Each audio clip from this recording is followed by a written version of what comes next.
The following program is a collection of stooges talking about happenings in the sports world. It is meant to be comedic informative. The opinions expressed on this show do not necessarily reflect the beliefs of their peers, their boss, or ESPN. There may be some cuss words because that's how humans in the real world talk. If you are young, please seek permission before watching any further. Hey, Why? let's go! This show stinks, and the fact that you listen, we are very, very thankful for it. McAfee on the line with a gorgeous assist. The all-time leading tackler for the Green Bay Packers. You ping!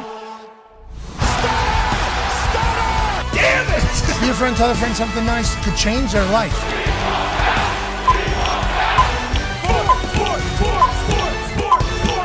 Hello, beautiful people, and welcome to beautiful Cary, North Carolina for TST 2025.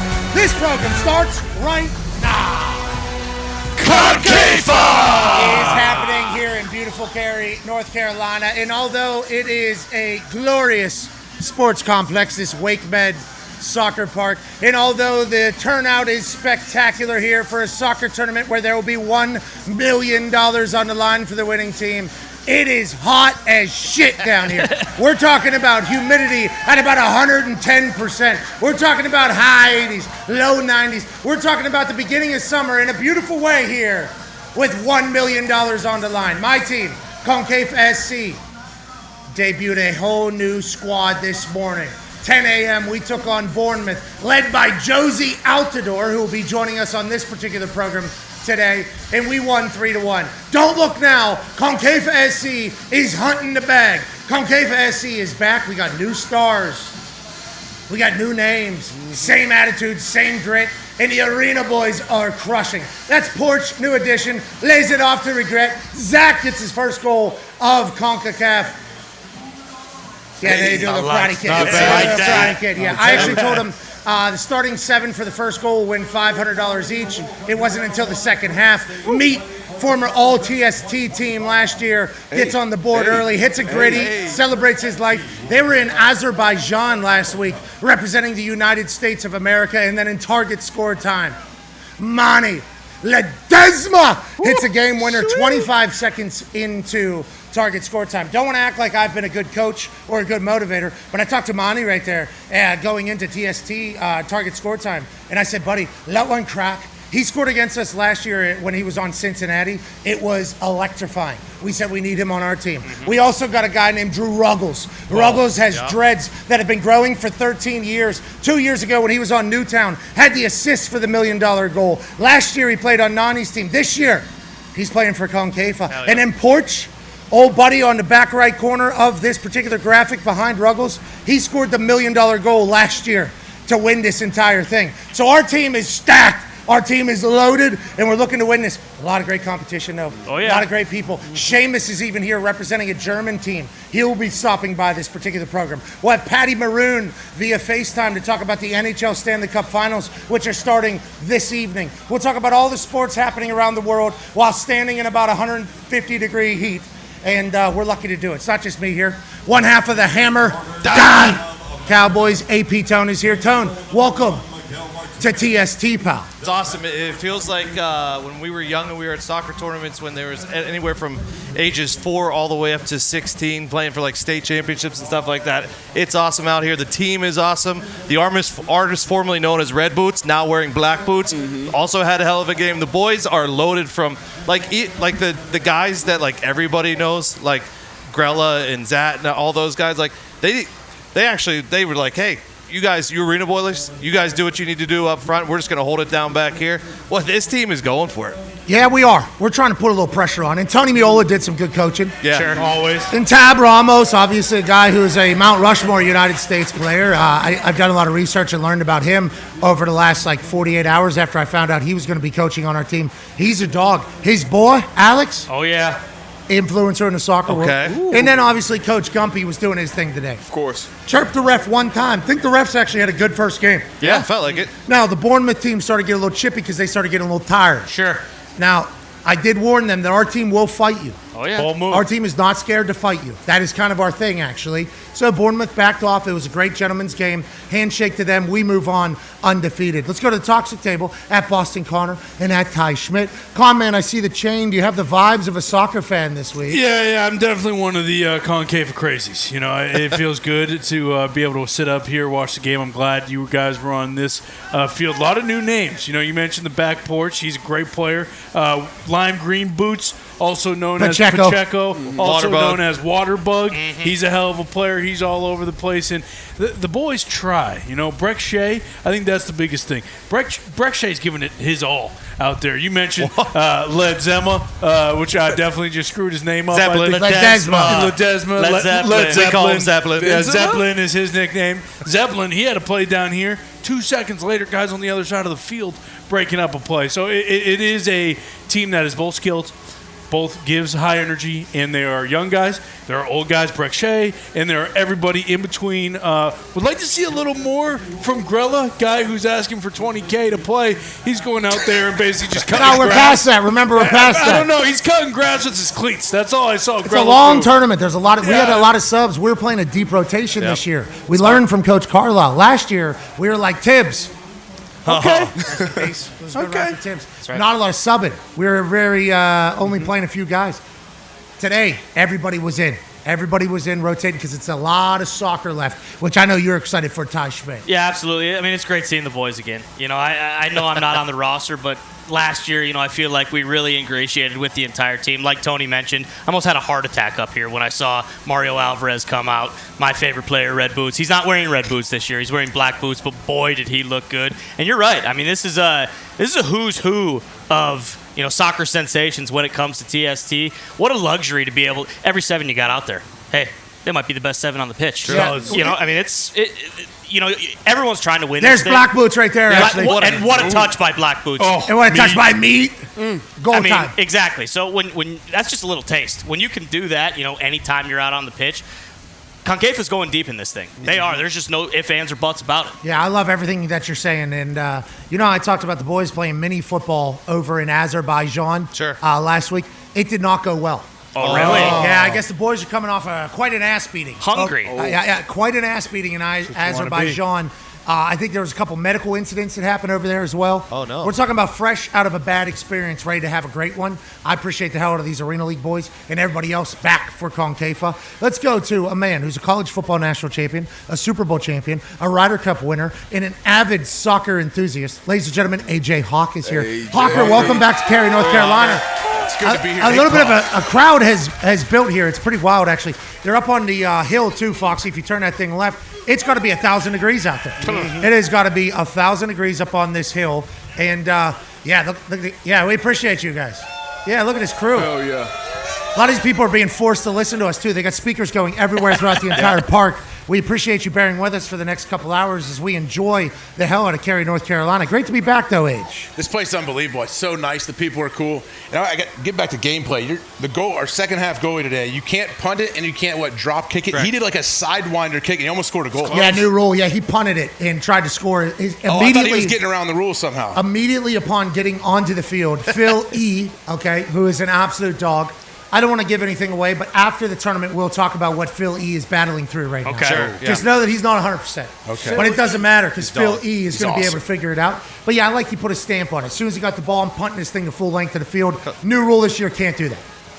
No rule, he can't do We had that. to make it unbelievably He had a couple great throws too. down the sideline, too. Yeah, Phil E. is a powerhouse. Phil E. is former goalie of the year in the MASL. Stonewall, too. Stoner in the first half, big stop. Stoner, Also great. had a big-time pass. So the difference here, for those that are following along, Arena League boys play indoor, okay?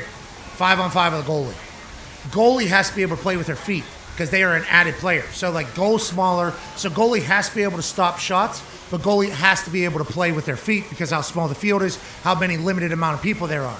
Now, that's why Meat is wearing a penny right there, because Meat, one of our players, would go back and play goalie in target score time because it adds an offensive player to the field. If they can stop balls, as Meat did last year, good. Stoner is an outdoor goalie. Sure. Used to the big field, not used to having to play with his feet. I think this last year he's worked on his feet, understanding what the situation is. Stoner's standing on his head, and he's making big outlet passes. Feels like we got better all around the pitch as Drip FC fouls the shit out of somebody to start this entire thing. 9-year NFL vet Darius J. Butler is here. D-Butch, this your first time at a soccer tournament? Yes, sir. First time ever, and it's been electric. And regardless of the sport, the first thing you look at is when the guys get off the bus. And looking at your squad off the bus, you see a lot of big guys, physicality, big fellas, and they play well, man. AJ was over here suggesting maybe some new rules, maybe a 2-point play from behind. Like the 50-yard line, give me a 2-point goal. Yeah, I think it's not a bad idea. Yeah, that would be electric. But it's been electric so far, man. Glad we started off with a win. Looking forward to a deep run this year. Yeah, there's a chance you can hit a deep ball, too, because the goalies are out playing with their feet. Yeah, I mean, their goalie was almost trapped all the way in the other half. And if we were able to take advantage of that and score, we're talking about Marshy, with the empty net, sending that thing from coast to coast, which is what we really need in the entirety. It's a beautiful tournament. It's a beautiful city. And it's a missed shot. Can't do that against our team, I'll tell you. Can't do that. Not. I mean, you're going to get that out of the way. The first half, though, of these games, I think everybody's kind of feeling it out. Yep. Yeah. Like our team was even feeling it out. Still much more crisp, though, your team. Our team, definitely. Yeah, we had a Much preseason. better. We had a preseason. So we had 3 scrimmages on Monday. As opposed to our first game in the tournament being our, hey, let's play for the first time together. Yeah. We did that on Monday, and I heard the first game that we played on Monday, horrid. Okay. Heard absolutely horrid. Boys had no idea what to do. Second game, we got it together. Third game, now we're playing ball. So in the first half, we had to figure it out against another team. We were sitting, I think we dominated ball control. Like 98%. Yeah, I think it was like 18 minutes to 2 minutes we had the ball. We just weren't able to crack. We weren't able to get in. And then in the second half, we knew once we had it moving, boys were going to hunt. Is there any pucks on net talk in that situation? So a lot of me yelling. I don't know if you hear me going, yeah. I mean, that is me telling them. Rip one. Let's rip one. Yeah, we were trying to think about having one here. One of that? Yeah, exactly. That's what we were yelling from up here. What did it sound like when you said it? Just like, hey, maybe think about having one here. Maybe want to have one here. Anytime he's got the ball. Did he hear you or no, you think? I think a couple times I think he did. Yeah, I think he knows anytime he's got possession, he's kind of thinking about he might want to have one. Meat is a lad of the lads. He is. Yeah. Having one is shoot boots. If we yell boots, boots. That's like, hey. Get the ball to. Look center. There might be someone with their boots out. Back door. Connor's also really big on marking a guy now. Yeah. Good mark. Mark one. I heard Phil say that earlier, and I thought, that's pretty cool. I like that. Yeah, Mark is just playing getting somebody. Yeah. Good mark. Is it man to man? Is it like man to man sagged off or some type of zone? We run some zone, inside out zone. Okay. But also man to man. When they're running, you have to pick somebody up. You have to mark somebody. Yeah, you got to mark. Yeah, it's a big deal. So it's a zone transition into man. Like it. It's cover man. Zone match. Yeah. Zone match. Feels like lacrosse tactic. We know that. Good. Let's talk about some of the other sports that are happening around us tonight. The NHL Stanley Cup Finals begin, and congratulations to the Florida Panthers making it back and representing the Eastern Conference. Yes! We beat the shit out of the Caniacs. Oh, no. Yes! Oh, no. Hey, real quick. 1-1. Another great run by the Carolina Hurricanes. Hey. All the way Just to won't the be able to get over. Finals. Just won't be able to get over the hump potentially. That is a fear. But you have to be able to lose in those big moments to be able to win in those big moments. Carolina Hurricanes are on the up and up like they were last year and the year before that. Exactly. And the year before that. And the year before that. But they will. They will continue to go. And we respect the hell out of the Caniacs, which there are certainly many of them here represented today, right down the road in Raleigh. We are currently in Cary. I believe this is a triangle area of the two really smart schools. Oh, Yes. okay. Durham's down the road, which is Duke. UNC is very, very close, obviously. NC State, basically where we're at. Where's Wake Forest? Chapel Hill. This is Wake Med. Is Wake right around there, too? I assume Wake Forest is around here. Yeah, I think Wake Forest is the one who opened up that little town we were in last night. Little town. Very wonderful place. There's a couple restaurants there you should probably steer clear from. Boy. I wasn't sure if we were wanting to get into this. I didn't know if the first night we're in town we should talk about it. Okay.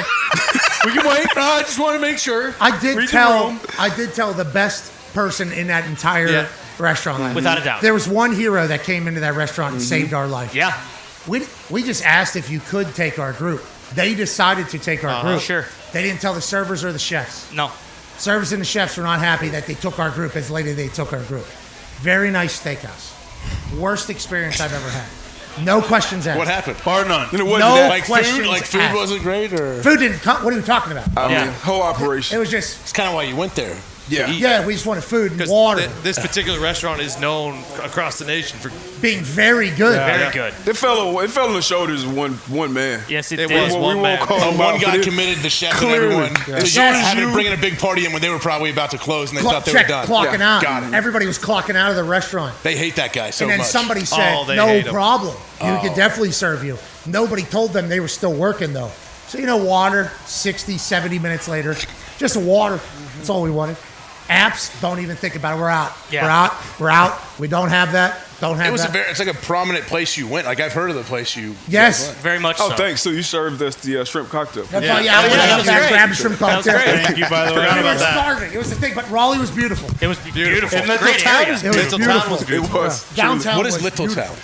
It's a nice little. If you need to ask, you'll never know. Anyways, Florida Panthers beat the hell out of the Carolina Hurricanes. They go to the they go to the Stanley Cup Finals to take on the Journalism. Edmonton Oilers here. Okay, big Stanley Cup Final tonight. Now, obviously, they are looking to go back to back. This Florida Panthers team. There's only been 7 or 8 teams, I believe, who have gone back to back. You're talking about a dynastic run here, a run that will be talked about forever. Whenever you talk about the Stanley Cup, when you go back to back on Lordo, obviously because they put everybody's name on there, you take up some real estate on the Stanley Cup. So whenever Howard or Harold, hard-nosed Harold, Howie, when Howie is walking that Stanley Cup around the globe to all the different events and places, you're going to see your team taking up a massive piece of that Stanley Cup. Only the great teams, the teams that are considered the greatest of all time, have been able to go back to back. 3 straight finals, obviously. Congratulations to the Florida Panthers for that. Will they be able to go back to back? We shall see. Kachuk's a dog. Yes. Bob's a beast in the net. Everything they stand for, we love. Hockey loves. Marshy will fight you still at this age. That entire team will. But they're taking on a guy who has Jesus Christ in his nickname. Yep. You're taking on Mick Jesus, this Connor McDavid guy. He's faster than everybody else on the ice somehow, and it looks like he's playing against children whenever he has the puck on his stick. It makes no sense. He's so talented that the NHL actually asked him to put together the talent portion and the skill portion of the All-Star game. Hey, what do you do? What do you think would be a good talent? What do you think would be fun to work on? That's what we'll do at the All-Star game. He's special. Wow. He is so incredible, and he has carried this Edmonton Oilers team on his back for the last couple years. Last year, they weren't able to get it done. This year, can they? That is the storyline, and I think we got a good one going into the final. It gives me huge, and obviously we were following the team, so it's easier to speak on. 08-09, for years and years, the Red Wings were basically like the Florida Panthers, where they were absolutely dominant. We had a young stud in Sidney Crosby and Gino Malkin who come in. First time they play him in the Cup, Sid doesn't touch the trophy after the conference finals. They lose the first Cup to Detroit. They make it all the way back the next year to face them again. Touches the conference final Cup that time, and then Sid and Gino and the boys. Flower made a huge save. They get the Cup in their second time. But like the McDavid-Sid comparison, as far as like going up against the Big Bad Wolf as the Panthers and being the best, most skilled player in the league, it kind of feels like that 08-09 situation. Yeah, I'm not worried about it at all. You were worried about the Carolina Hurricanes, though. I saw you sweating. It was not. You were sweating at all. The game that I was able to make it to, we beat their, I think 6-2. But that's where they fall short. But this is our third time in the final, and the boys are ready. The boys are ready to run it back. Obviously, McDavid is. I won't call him McJesus. McJesus was not Canadians. Can't wait to rip Canada's heart out one more time. I can't wait to get back around Lord Stanley too. I missed it when he came into the studio, but we'll touch that thing again. Pause. You mentioned Chucky. It starts with our captain, Barkley. Barkley just won another. What's the award he just won? A Selkie? Just one defensive forward. Yep, he's an absolute dog. Obviously, we added Marshy, we added Jonesy, so we added depth to the core guys that are there, and they're running back, man. The good news is it'll be a great game tonight. This will be phenomenal to watch. This will be incredible entertainment. And they'll be physical as shit. And Edmonton knows that that's going to happen as well. Yeah, bingo. You just wonder if they can, kind of block out the rats of Florida. Gumpy mentioned it throughout the entire series of Edmonton and Dallas. It's coming down to Stu Skin, baby. Yeah. If the Edmonton goalie, Stu Skinner, who was benched, came in relief, now has turned it back on. If he can continue to play well, then all of a sudden we might be talking about the Edmonton Oilers kind of going on a run here, fulfilling Connor McDavid's destiny for glory. But, Brad Marchand, a lot of pesky guys. They added. He was born to be a Florida Panther, says Kachuk. That has to hurt up there in Boston. You guys just trade him out. He's going to go win another Stanley Cup. Let's go back to the truck. Mickey Skates, you have some thoughts on tonight? Yeah, Pat, you guys. Whoa, what a setup! Whoa! How many buttons do you have? Yeah, Too many. slide them. Yeah, you guys covered it pretty well, but I mean, obviously the big story being McJesus and Draisaitl, the dynamic duo at Edmonton. Something that's being discussed on the internet, and we've seen the perennial run here by Tampa Bay. They go 3 years in a row, and now Florida's gone 3 years in a row. Tampa Bay used a lot of tactics of putting guys on the long-term IR and stashing them until the playoffs. It's a good move. That is going to be addressed allegedly by the CBA negotiations potentially, and some of the owners getting together in the offseason to talk about this. Something they're talking about now, and it's mostly led by upset Toronto fans like Paul Bissonnette, is teams that have no state income tax, do they have an advantage in the league? Now Yes. Everyone's crying foul. Yes, they do. Have been able to do this. Teams that are in Canada, do you have a tax massive disadvantage? Yeah. Yes. Yes. You want to win a cup? Change the tax. Bingo. That's Biz saying, listen, Florida's able to just knock off 8% of the state income tax, 6%. What's that all about? They're bitching about it now. Is that a new rule? We just changed the income tax rules? They're like, Yeah, it's been around a long time. How about Tennessee, Nashville? Yeah, Nashville. What's they're Biz want you dominant. to do, though? Texas too, right? Doesn't Texas? Texas. Remember Washington? Nevada. Yeah, Nevada. Well, they Arizona, even though they just got rid of their team. Don't we think Indiana needs to do that? That'd be Yeah, awesome. I agree. I just got a text from Johnny Damon. Johnny Damon. Big fan of the Former show. Yankee legend. He's sponsoring Drip FC. Oh, let's go. Hey. Hey, man, Bats. I'm Shout just out saying Damon. hi. I'm out here sponsoring my team, Drip FC. We're on the field behind you. Just wanted to say what's up. Is he Johnny playing? Damon. Where is he? Huge Where's fan he of the at? program. Does he have the large beard still? No, he got rid of that. Looks good, too. I ran into him Yeah, at the Pro-Am a Yankees forced couple him to years get ago. Still- Love you, Johnny. Yeah. He was Love you, playing with the Johnny. Bananas a few. He What? was. Yeah. Where is he? Johnny what, Damon, legend, the right? Absolute yeah. legend. The Looked coach, like Jesus the for a long coach time. for Drip FC is wearing a full suit, so No something way. Gus Look should at him maybe straight ahead, think about. straight across. I don't I love that. I don't Right at the see 50. Damon. I'm just waving. He's just waving. He's a Red Sox Hoping Johnny's- legend. I don't know. Look for a guy holding a baseball bat. Yeah. Fun Speaking fact- of, hold on now. Let's talk about that. Drinking a That's beer. good. That's good transition. Shout out to U.S. Baseball dropping off some swag. Yeah. They are located, I believe, in Cary, Yep. North Carolina. Is that accurate? Yeah, I believe so. Okay, our U.S. baseball team, we lost to Japan, right? Yes. In the Super World- Duper. World World Baseball Classic. Hey! Hell yeah. Famous!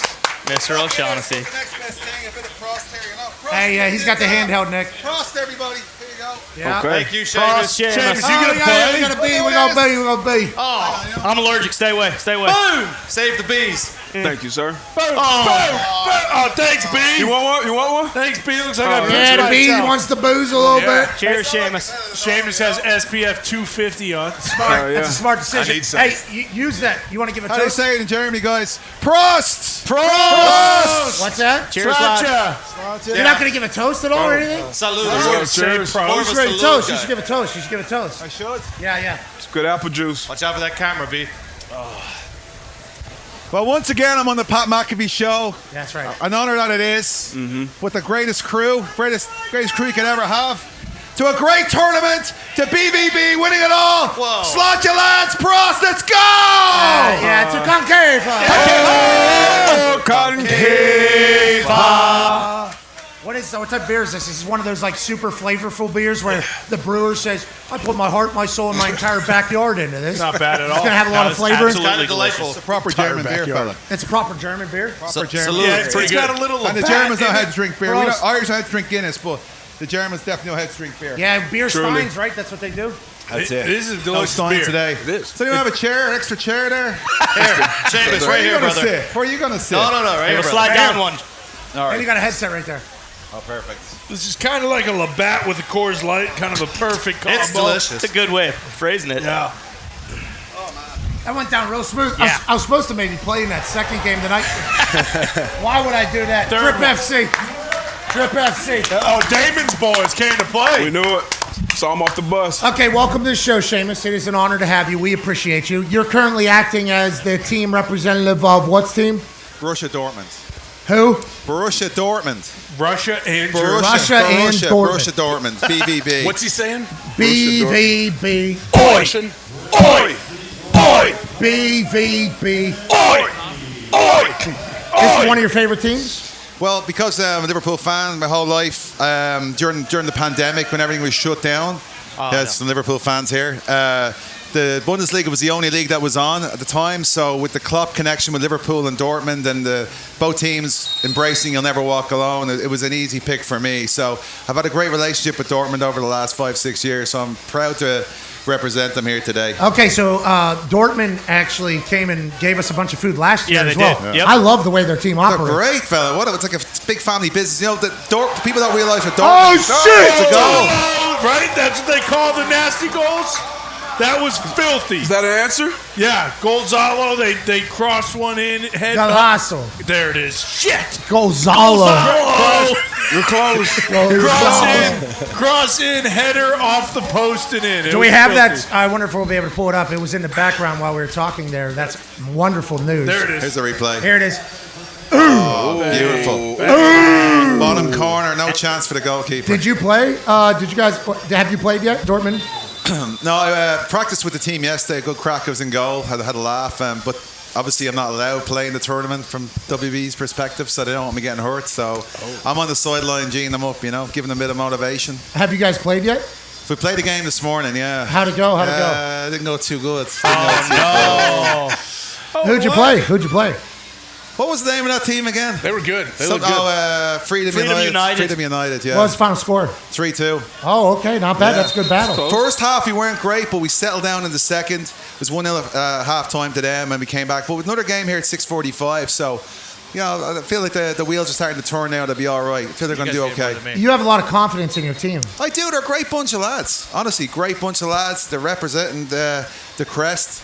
1909, that team was established, so there's a lot of responsibility on their shoulders, but I think they're going to roll it out. Okay, well, I don't think that's the case. What's your team again? CONCAFA or CONCAFA. CONCAFA.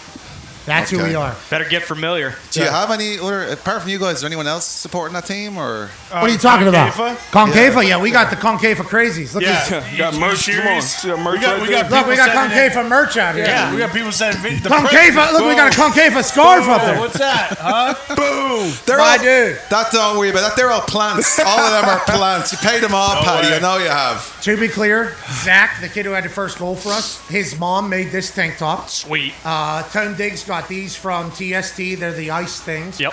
And I don't have a single scarf in my possession. So, au contraire, we're moving merch over here at Concave. You better hope, for Dortmund's sake, that we don't try to get into Bundesliga. Because if I want to bring a team over to Bundesliga, we're going to be sprechen Sie Deutschen all over the place. Guten Tag, CONCAFA. Let's talk. Your German's great, by the way, I have to say. Grazie. Yeah.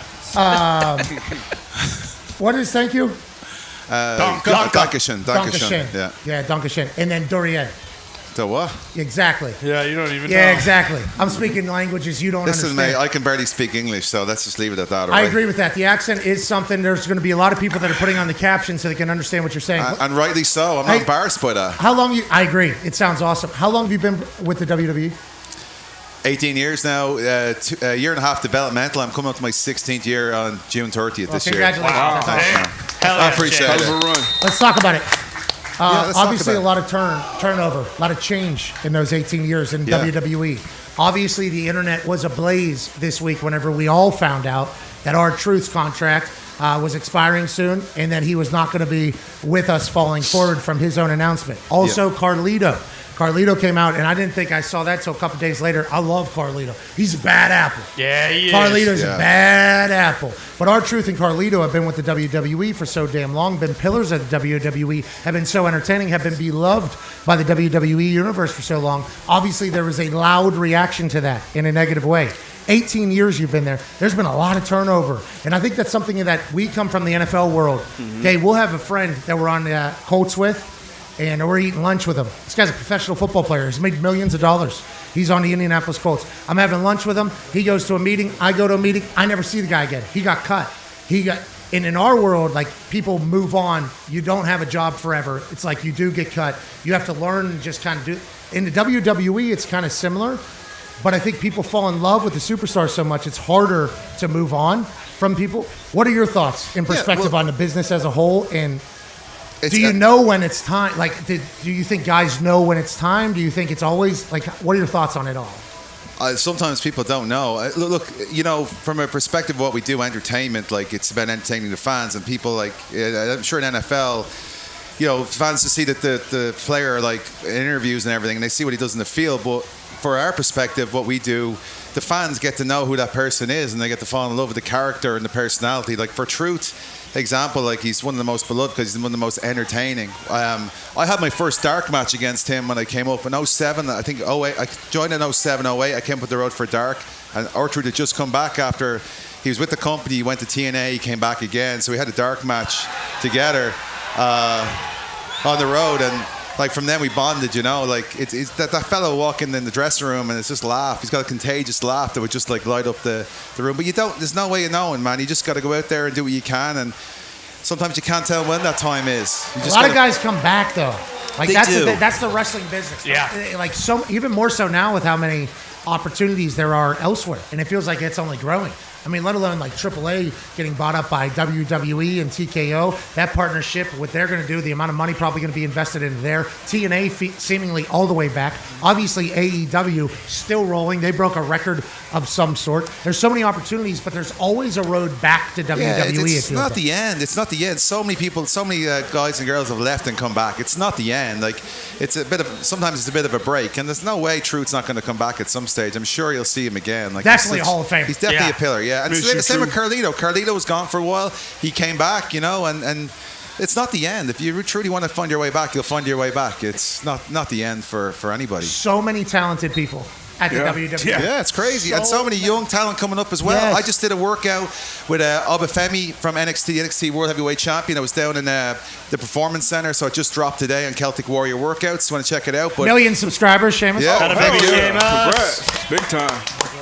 But he was behind the neck standing shoulder pressing nearly 300 pounds. and he was using his traps. As you know, when you do squats, you put that kind of pad on the bar.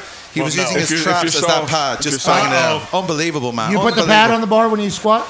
I don't, but I'm just saying. Some people would, but I'm just saying his traps are like that. Some people don't like AJ has a question for you, Sheamus. Sheamus, now you say, what, almost 18 and a half years or whatever with the WWE? Coming up in 18 years. You ever go back and watch some of your old stuff from when you first got in and say, like, wow, I've really come a long way?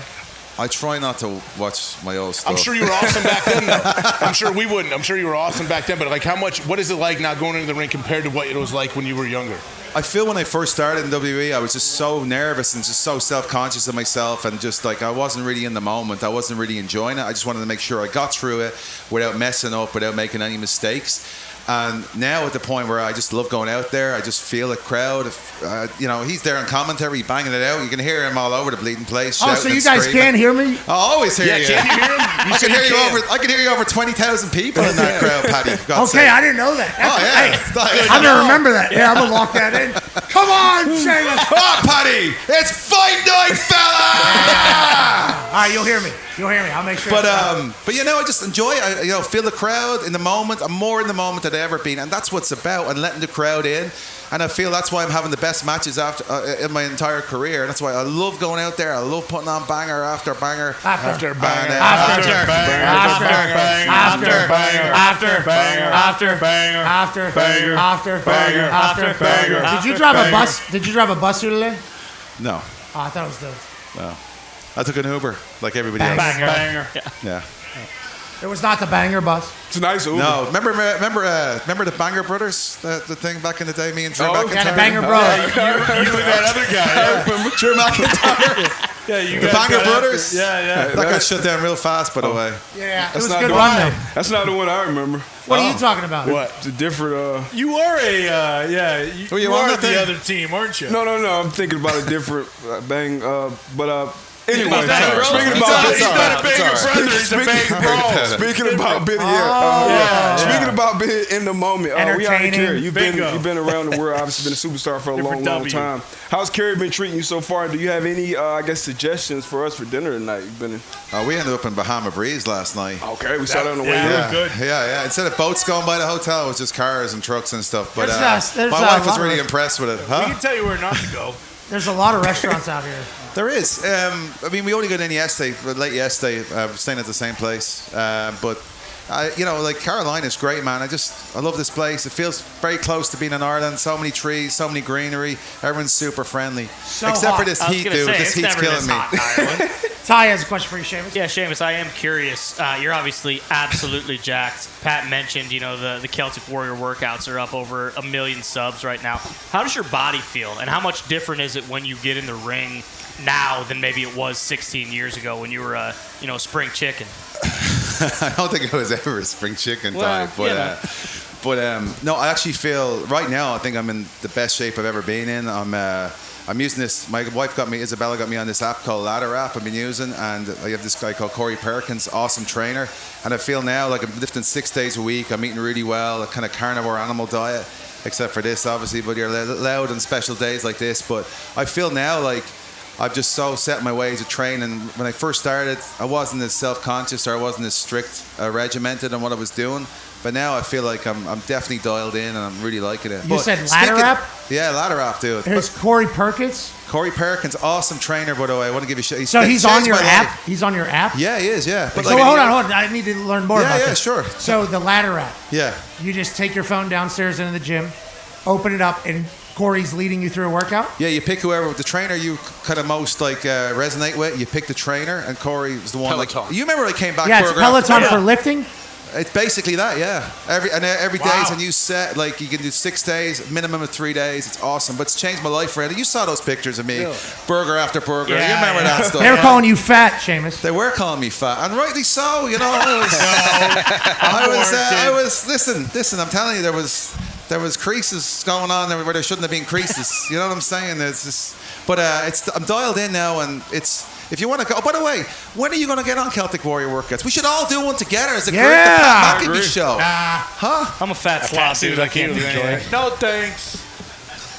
Connor, you're just so negative all the time lately. What's wrong with you? What are you talking about? You're just there. You get pat on. I came to you earlier on to talk to you on your laptop. No, Seamus, I'm busy. That's not true. I'm not busy. That's not true. Big league me when I came on earlier on before the show went on the air. It is true. No, it's not. You said it. Try to give him a beer. He's complaining. Got spilled. Oh, I'm not finished the beer. It's not my fault you're wearing blue shorts, is it? Come on, please. Where did you get them anyway? What are you wearing now? Carolina. We're in Carolina. You're the Liverpool fan wearing black and gold. Yeah, but you never walk alone, man. You know the yellow wall. Bill Belichick. His name's on my bicep. What do you want? Come on, it's right there. What do you want me to do? Gotta respect the team, James. Connor does have. You're from Boston, right? Yeah, but I don't really have a college team.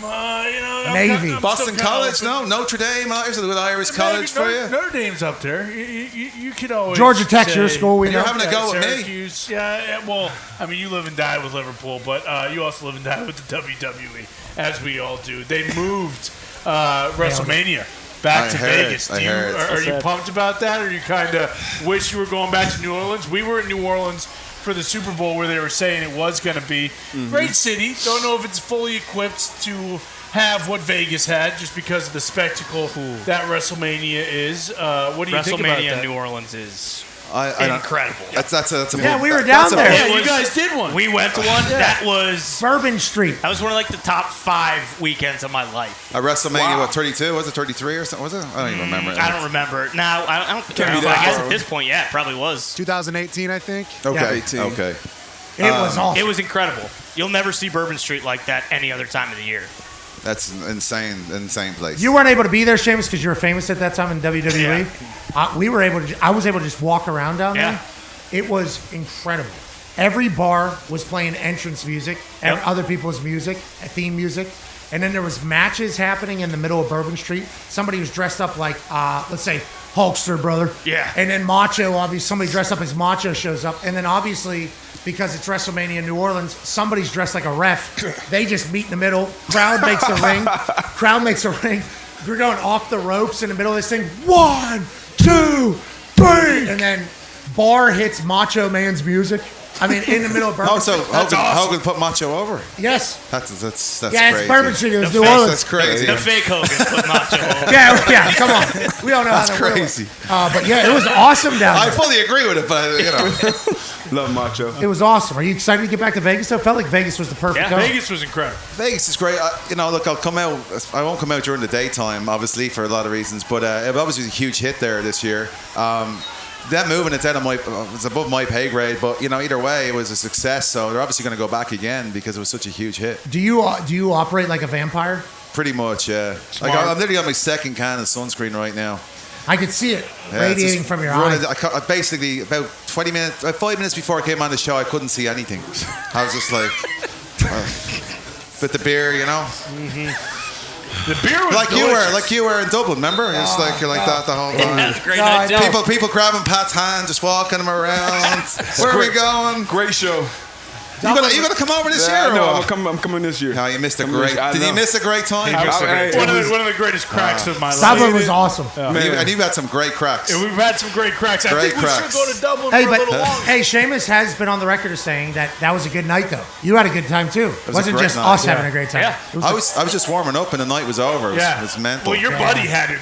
I mean, some of the best fashion I've ever seen. One of the coolest outfits of all time. Yeah, I actually looked into some stuff post that night because of how cool your buddy. Speaking of outfits, you gifted AJ something. He has thrown it in the trash. I didn't know you were actually coaching the Russia, whatever you were talking about earlier. Borussia Dortmund. I'm sorry to everyone over there. AJ, all you gotta say is BVB. That's there it. you go, BVB. But I would have worn the full jeans, vest, dress, but it was 150 degrees down here. Yeah, have you worn that once? No, because I'm waiting for a big special. Like maybe it's in the trash. Oh no, I know exactly what it's saying. I'll send a picture to you. It's in Goodwill right now. I'll send you a picture. It's on the rack in Goodwill. It's basically in a case, waiting for a big moment to show. Sheamus, you were the only one to pick the right answer on College Game Day. That's right. I forget what the pick was. Georgia Tech. Over Florida State. Yeah. Notre Dame in the finals. Notre Dame in the national championship. Yeah, that was so close. I mean, obviously got to the national championships, but unlucky. Still had it. Not exactly unlucky, but yeah. Unlucky. I'm going to go with unlucky, AJ. That's only guy that had a team in the championship. Wagon. I don't know if anybody was beating that Ohio State team, brother. Nope. It's a great game. I don't know if it was unlucky. I think it was just... They're a machine, man. Inevitable. They're a machine. Law of the jungle. They're a machine. But Law of the jungle. Are we going back this year again? Yeah, game stinks this year. What is it? Kansas State, Iowa State. I think it's a football game or NFL game we're going to. The NFL game, yeah. It's is it Green Bay against Minnesota? Is that it? No, Minnesota, Pittsburgh. Pittsburgh. It's up by Pittsburgh, right? All right. I'm actually. What's wrong? In Germany, Foxy gave me a piece of information. I'm sorry, in Ireland, I mean. He said there's a SmackDown in Ireland the night before the college football game. That's right. Part of the Big 12 deal, I believe. Because it's Iowa State, I think, playing. And Exactly. Iowa State, K-State. I don't know if we're going. It's not big enough. I don't know if we're going. I have no idea. I'm not. A lot of decisions have to be made there. You're not going to take the brunt of that weight? Or? Not at all. Yep, I am not the one. We will move that along. But if we'll definitely end up at the NFL game over there for sure. I will say, though, I spoke to the Titans as well. I know there's a lot of teams that have claimed the UK and Ireland as their territory overseas, but Titans are the only one who have claimed Ireland, I believe. So I think I might be going over. No. Steelers they're both in and out, man. 1 foot in, 1 foot out. One foot in Ireland, 1 foot in the UK. Steelers had representation in Ireland for like 4 or 5 years or whatever. Did they? Ambassador? Yeah, the Roonies. He's the ambassador to Ireland. This guy was trying to make. What are you even talking about? I'm talking about the Titans picking Ireland. Rooney was at the game day in Dublin. Showing love. Was at the game day. McQuaid's a diehard Steelers fan. Okay. I didn't see anybody from the Titans. Did you? No. The Titans don't clean shit. They're grasping for straws. Don't believe anything the Tennessee Titans say. What the hell? They probably Patriots. claim China. Patriots. The Patriots claim Germany technically, but you go back to the history. We've had German players. What German players have you had? Sebastian Vollmer. One of the greatest of all time. Was he American German? Was he German? German. Straight out of Germany. Was he German? Oh, some people aren't European enough over here. Gee. No, he's straight off the U-boat, brother. Yeah. He's not some fake German. He came over from Germany, similar to. I don't know if he came from World War I. No, he didn't actually take a U-boat over. I don't know. Some of the players on the Patriots these days look like they were in World War I. They moved so slow, man. That's why Vrabel came in. All right, Came those guys out. Sheamus, brother, we appreciate you. Thank you for stopping by. Great, fella. We appreciate you, man. Thank you, brother. I appreciate Anything we didn't hit that we need to talk about? No, it's great, man. Celtic Warrior workouts. Got the channel over, got BVB over, got WWE over. It's great. Everything's good. You're over. Ladies and gentlemen, are you going to finish your beer or no? Should we drink more beers? Right, there's more. There's 2 more there. Who wants the next one? I'll finish. And cut you off. What do I look like? It's good. Why don't you swing that other one down? I mean, are we having a crack He's later? not gonna say no. Yeah, No, I think we're having a crack now. We're having a bit of a crack right now. There you go, bro. Now's the crack. Cheers, lads. Cheers to the people sitting on the hill, hot as hell. Prost. Sláinte, Sheamus. Gormila Mahagut. What? Wait, what'd you say? Grandma what? Gormila Mahagut. You should know that. You're from Boston. You got marbles in your mouth? What was that? No, I know what it is. I'm telling everybody else. Thank you very much in Irish and Gaelic. Say it again, say it again. Our native language. Say it again. Gormila Mahagut. Who? Gormila Mahagut. Gormila Maga? Hell yeah, Sheamus. Baby Sheamus. Me and Sheamus said it at the same time. We screwed it up. Now, you just stepped over me trying to get a piece of information. I was trying to learn what the actual name was. Gormilaga. Yeah, Gormilaga. No, it's not an Ovic. It's an Irish thing. It is not a Serbian. Bosnian. Yeah, no, not. What's the score of this game? Do we know what's going on? 3-1 Drip FC. That's Johnny Damon's Johnny boys. Damon's squad. And he's in net right now, I think. Ladies and gentlemen, it is an absolute honor to be joined by a man who is coaching Bournemouth. That's on me. I mean, Dortmund. Yeah, it's on the mind. Bournemouth, they are currently completely defeated after a loss to CONCAFA this morning. But he is not a man who's defeated. No. He made his pro debut in 2006 as a 16-year-old. Wow. One of the longest tenured United States of America soccer players of all time and an astute businessman. I believe he's a minority owner of the Buffalo Bills. That is correct. Ladies and gentlemen, Jozy Altidore. Yeah, Jozy! Jozy! Hello, baby Jozy! Jozy! Let's go, man. How are you? How you doing? Good to see you, buddy. What's Good up? to see What's you. up? The soccer dap, man. Yeah. Gets me every time. Yeah, I'm a soccer dad. Now you went to the. Yeah, this your You got a full one, yeah. Hey, do you realize? We got the soccer one. I got soccer. Do you you realize, I got soccer. Sorry about it. Do you realize soccer players normally only do this part of it? It's kind of like golfers. Yeah. It's not a full dap. We've kind of True, figured golfers it do out. the same thing. We're Yeah. trying to adjust to the community. The community. We're trying to culture. We're trying to be some culture vultures around here, and make sure we get the proper daps. It's just one clean pa, and then you let go. Release. Yeah, which kind of stinks, but Definitely. It's like Stuart Sink, like a golfer. To be clear though, he clearly. yeah. Apparently, D-Butt, you also got a full dap. D-Buck got a full one. Well, you know. I wasn't even paying attention. It's been a fun morning. Yeah, they It's been a look really like fun soccer morning. players over there, which is why you gave them soccer dap. Bring it in. And, Bring it in. let's talk about this morning. You thought your team was going to be good or no? What do you mean? Our team is good. I didn't think. I know. Good. That's what I'm saying. It's our first time out here, and it'll take us some getting used to. But big shout out to Bill Foley, to Michael B. Jordan, all of Bournemouth for entering a team. And putting the effort they've put in. Listen, this is our record. This is a record year for Bournemouth right now. All right, most points ever in a season. The team here that's playing is, the 2015 team that got Bournemouth promoted to the Premier League. So it's a special event, and I know they're happy to be out here. Okay, I'm pumped to hear all that information. the 2015 teams playing? 2000. A lot of Did these you guys guys do any saw, practice beforehand? They did. You know, but look, they're not full-time players anymore. But they wanted to come out here, represent the brand, represent themselves, and I thought they did a great job. I thought so too. By the way, it's not easy. You know that. So our guys have obviously played in this tournament before. Our guys had 3 practice games on Monday. Exactly. Like I think we learned what TST is last year. We came in cold last year, and the Reggae Rovers beat the hell out of us game 1. Yeah. We had no idea what we were doing. I felt like watching your team. They were figuring out the game as the game was going on. Exactly, and that's a lot of what this is, right? You know that well. So I'm proud of how we performed the first game. We got another big one later tonight, and I know the guys will be up for it. How do you feel about maybe you playing? How can you don't play anymore? I wish. I actually injured myself. I was with my family on a Disney cruise, man. Oh, hell yeah. Were you going to play in this? I was thinking about it. Yeah, I would love to. I would have put you to the sword out there. You lucky, man. I would not have gone on the field. I would not have gone on the field. I thought you were on the field. What happened? Well, last year I was. I ripped my hip flexor. I felt like that's good last time. You know why that happened? Why? Because you weren't training at Agility. Yeah, let's talk about you being a business person. And this is for you, by the way. Okay.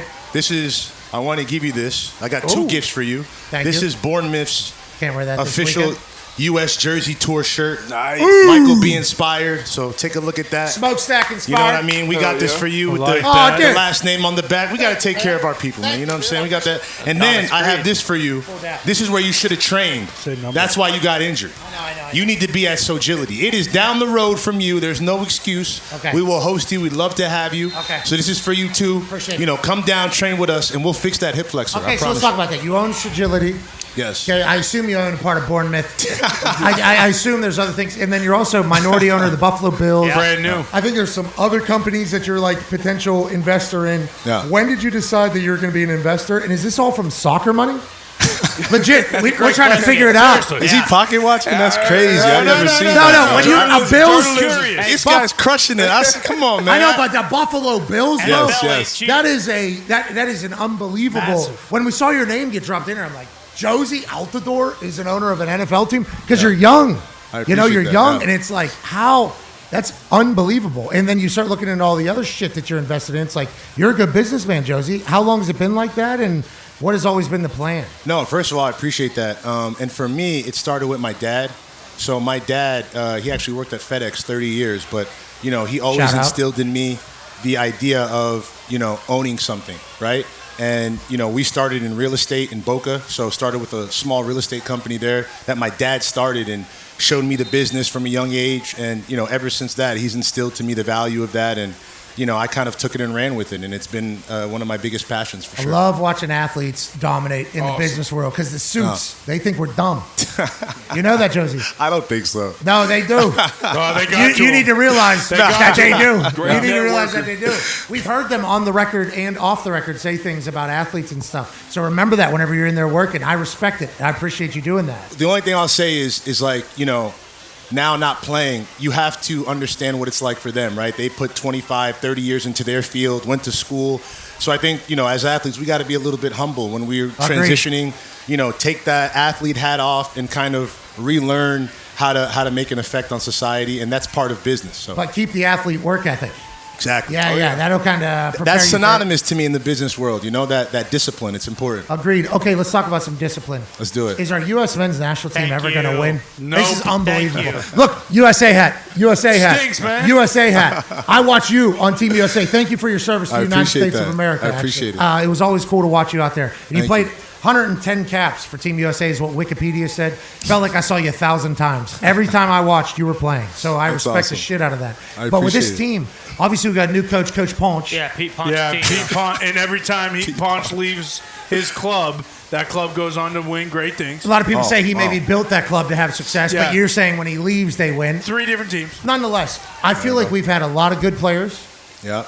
I feel like we have done our job of hyping up the United States of America. Without a doubt. We firmly believe we're winning the World Cup whenever we play in it. We firmly believe we're winning the CONCAFA whenever we're playing in the CONCAFA. The Gold Cup. The Caribou. Yeah, the Carabao. The Carabao Cup. All these. If America was playing in TST, I'd be pulling for them against CONCAFA. Okay, even though I love CONCAFA. And maybe some of the CONCAFA boys need to be on Team USA. And maybe everything would kind of change. Back porch. But why do you think Team USA is where it is? Because I grew up playing soccer. I remember there was like a Project 2012 or 2012. There's a Project 40 or something. Project 40. Yeah, there was all these things. So I grew up hearing about all these things. Yeah. And the future of U.S. soccer is going to be great. Yeah. But we've never really got to. Why do you think that is the case? And do you think we're closer than ever, or what do you think?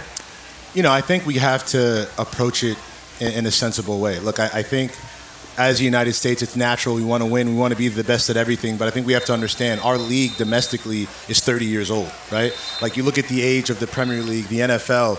So soccer in this country is a little bit behind the eight ball. But what we're seeing at events like this, right, young kids, it's starting to really resonate. And I think we're starting to improve across the board. And with things like Sogility, with different things popping up where we're trying to get kids involved and keep them in the game, I think that side is important. And so I get the frustration, but it's a work in progress. And I believe in those boys. I know them all well. And I know they're doing what they need to do to be ready for next year. How about Ponch? Do you believe in Ponch? Yes, they are. And I believe in Pochettino. Look, I credit the Federation. They took, they tried something different right before the World Cup. They're really putting all their chips on the table, and I think you have to commend that. And I think Pochettino needs our support. We got to get behind him. And again, it's going to be a celebration, man. The World Cup in the United States hopefully has effects for years to come. Yeah, I hope we win it. Are we going to at least make it out of pool play? Are we going to knockout make it to the rounds. knockout round? I mean, historically, we've done pretty well. I mean, obviously, 18 wasn't great, but like looking at the other World Cups, 2014, 18, or not 18, sorry, 22, the guys had a good showing in Qatar. So I anticipate a lot of the same, even more. The support will be important from all of you, making sure you get out there and watch and support the team. And, it'll be cool to celebrate soccer. First. Yeah, Yeah? exactly. You want to just show up for nothing? I mean, you can't do that again. Jozy, we're getting beat by Puerto Rico by 3 goals. Like we I don't think that's ever happened, though. That's never happened. We're watching it. Puerto Rico? What's happening? I think it was Guam, actually. That didn't happen. That's 10 times worse. We hear about Gio Reyna. Why isn't Gio Reyna playing? He's one of the best players. Yeah, there's a lot of drama always around the U.S. national team. Yeah. It seems like that's been that way forever, but I think that's soccer as a whole. Which turns Like if you some get out people here, off more. you got some guys rolling around out here, even at TST, and there's always the drama. A lot of CONCAFA players were. Oh, come on. What? Sorry. You're Bournemouth players? I'm just saying, you got the stage set up. They really, I don't know. It was tough for our guys. The Bournemouth players were starting to hack us a little bit in the second half. Yeah, they were starting to take it a little bit more serious. Yeah, but I don't think you guys knew what you signed up for with our team, though. No, our team would have fought every one of your guys. No questions asked. Florida Panthers. I'll tell you, they would have got banned from this tournament. That's our type of guys. No, trust me, I know Breck, and I know a lot of your guys well. But you know Breck. Breck certainly would elbow somebody in the face for sure, which is awesome. The Arena League, not here to be violent, but the Arena League boys are though. That's what I'm but saying. I think it was good. I think our guys really enjoyed it. It's a new experience for them, and I thought after the game, you saw even the Concava guys coming over, giving tips and tricks. So that's what it's all about too. So the Arena League guys have such an advantage. Big time. This is like their thing. Exactly. Is this your first one at a TST? This is my first time physically being here. Yeah, man. This is crazy. It's beautiful to see all the people coming out, just hanging out. I love the setup. It's really cool. I'm excited for you to learn about I think you'll be not that you're more invested or could be more invested this year. I'm saying whenever you think about this and take this in for the next year, I'm excited to see what you think about it. Yes. No, because absolutely. The Arena League boys. Yeah. They are this whole place. Yes. Every single game winner from previous tournaments, every big play, Arena dudes. These Arena dudes run it. And then if you can get the outdoor big field guys in there with them, it's like that's what we learned from CONCAFA. Yeah, last year your team was built for outdoor soccer, but this year it's built for this style. Arena League. Yeah, this is That's Arena awesome. League. Yeah, that's awesome. It's a beautiful sport. No, it's great. And it's funny you say that. That's what we need, more events like this, highlighting different players at different levels of the game, So there's getting Kings those guys League out going here on. Is that what it's huge. called? Kings League? Yeah, that's another small side league, yeah. Yeah, there's a bunch of these small side. Yeah. I think it's big time streaming over in Europe Exactly. right now. I think Yep. it's soccer's Ballers. awesome. Yep. Jozy, you've given your life to soccer, and we appreciate the hell out of you, man. Appreciate you for Thank coming you, out Jozy. here and supporting, We'll man. get to Sogility. Hour 2 will be on the other side of the break.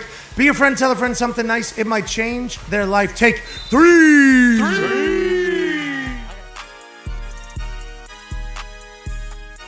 We have an opportunity to give away $75,000 to a kid named Daniel Villasenor. Absolutely. You're a sophomore, correct? Yeah.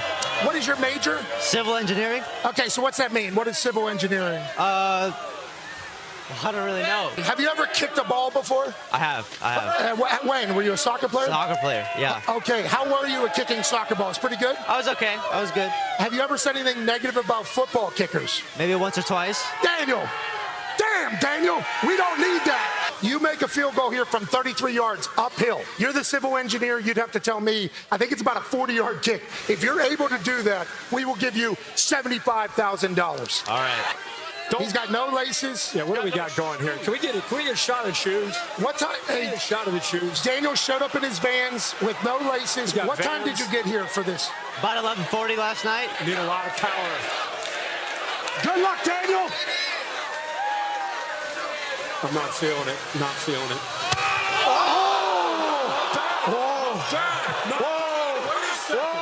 Wait a second.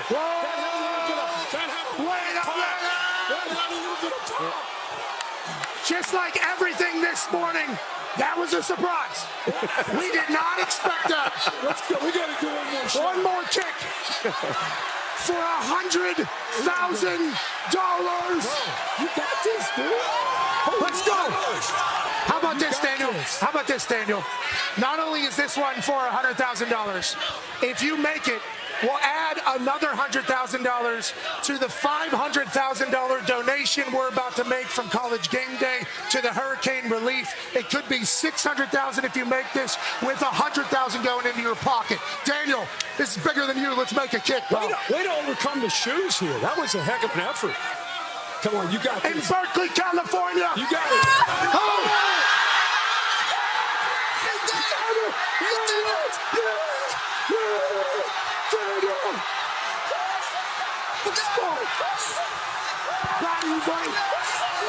Hell yeah! Great job! Damn, Daniel! Damn, Daniel! All right. What just happened? Are you kidding me?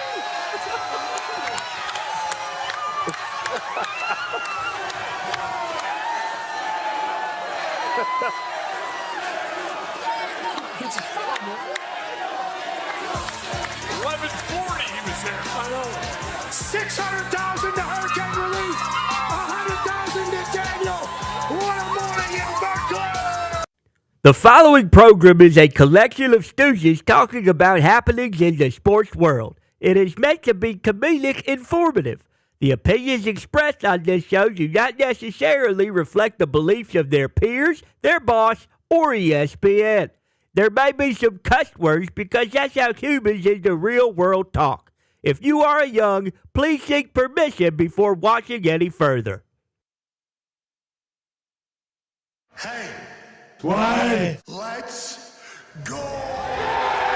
This show stinks, and the fact that you listen, we are very, very thankful for. McAfee on the line with a gorgeous assist. The all-time leading tackler for the Green Bay Packers. You pig!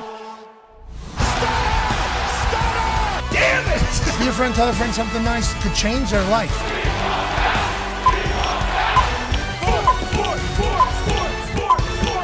Hello, beautiful people, and welcome back to WakeBed Soccer Park in beautiful Cary, North Carolina for TST. Hour 2 on this June 4th starts right now. CONCAFA! It's happening in beautiful fashion. There's a soccer tournament happening here in Cary, North Carolina. If you've never been to Cary, North Carolina, I'm not sure what exactly you would come for other than a tournament of some sort for your kids. Whenever you get here, just know that this place is beautiful. The most pristine grass that I have ever seen in any complex in the history. It's set up beautifully. They're hospitable as hell here. And the only thing you got to worry about is the fact that it is 250 degrees down here. We haven't had a chance to have the Q, as Marty Smith would call it, the barbecue. We will certainly dive into that. Went to a steakhouse last night. It was the worst service we've ever had in our entire life. But we won't hold that against the local people. We will hold that against the person that confirmed our reservation that didn't tell the rest of the restaurant that we were coming, and the rest of the restaurant thought they were done working for the night. And then they were told, no. Actually, most work you've had all day is coming right down the pipe. So we will not judge anybody around here for the horrendous experience. 2 thumbs down. I wish I had 2 more hands so I could give that place 4 thumbs down. I wish. But with that being said, beautiful town. Cannot wait to explore a little bit more today. And the CONCAFA Soccer Club is currently undefeated in TST. 3-1 win this morning over Bournemouth, which was led by, thank you, that's spattering applause. That's spattering applause. Thank you, Eddie. CONCAFA. Yeah, it's a catchy tune. We got a great team. I'm not 100% sure if I'll be able to be here for the entirety of this tournament. Sure. That is still a conversation. Money in the Bank's on Saturday night in Los Angeles. I've been invited to a place that I think is like a must-go type situation. Can't turn down, yeah. I think it's a must-go situation, so I'll figure that out. John Cena, you can't see me over my left shoulder. For the Brand over my right. And the boys are here. One half of the Hammer, Dahn. Cowboys, AP Tone is here. Tone, tonight, the NHL Stanley Cup Finals. Drop the puck. What should we be looking for, and what are you betting on? So the Oilers are currently minus 120 to win tonight. They've been minus 125 all week long. Fun fact, they are also minus 120, minus 125 to win the whole series. So same odds game one as it is the entire series. You have the defending, reigning Stanley Cup champions and the Florida Panthers going against Connor McDavid, who is universally known as the most skilled, talented, probably best player in the NHL right now. It's going to be an incredible Maybe in history. For sure. Well, could be. Yeah. Has to win a Stanley Cup. Maybe most skilled, but not best. History. Maybe the most skilled player in the history of hockey. But he's not better. Obviously not better than Wayno or Sid or Mario. Stoner. I agree. Has to win a cup. Has to win multiple cups. Yes. But whenever they talk about just like skill just pure speed. Yeah, edge speed. He's also not scared to be physical a little bit. Yeah. He is like, he's the guy.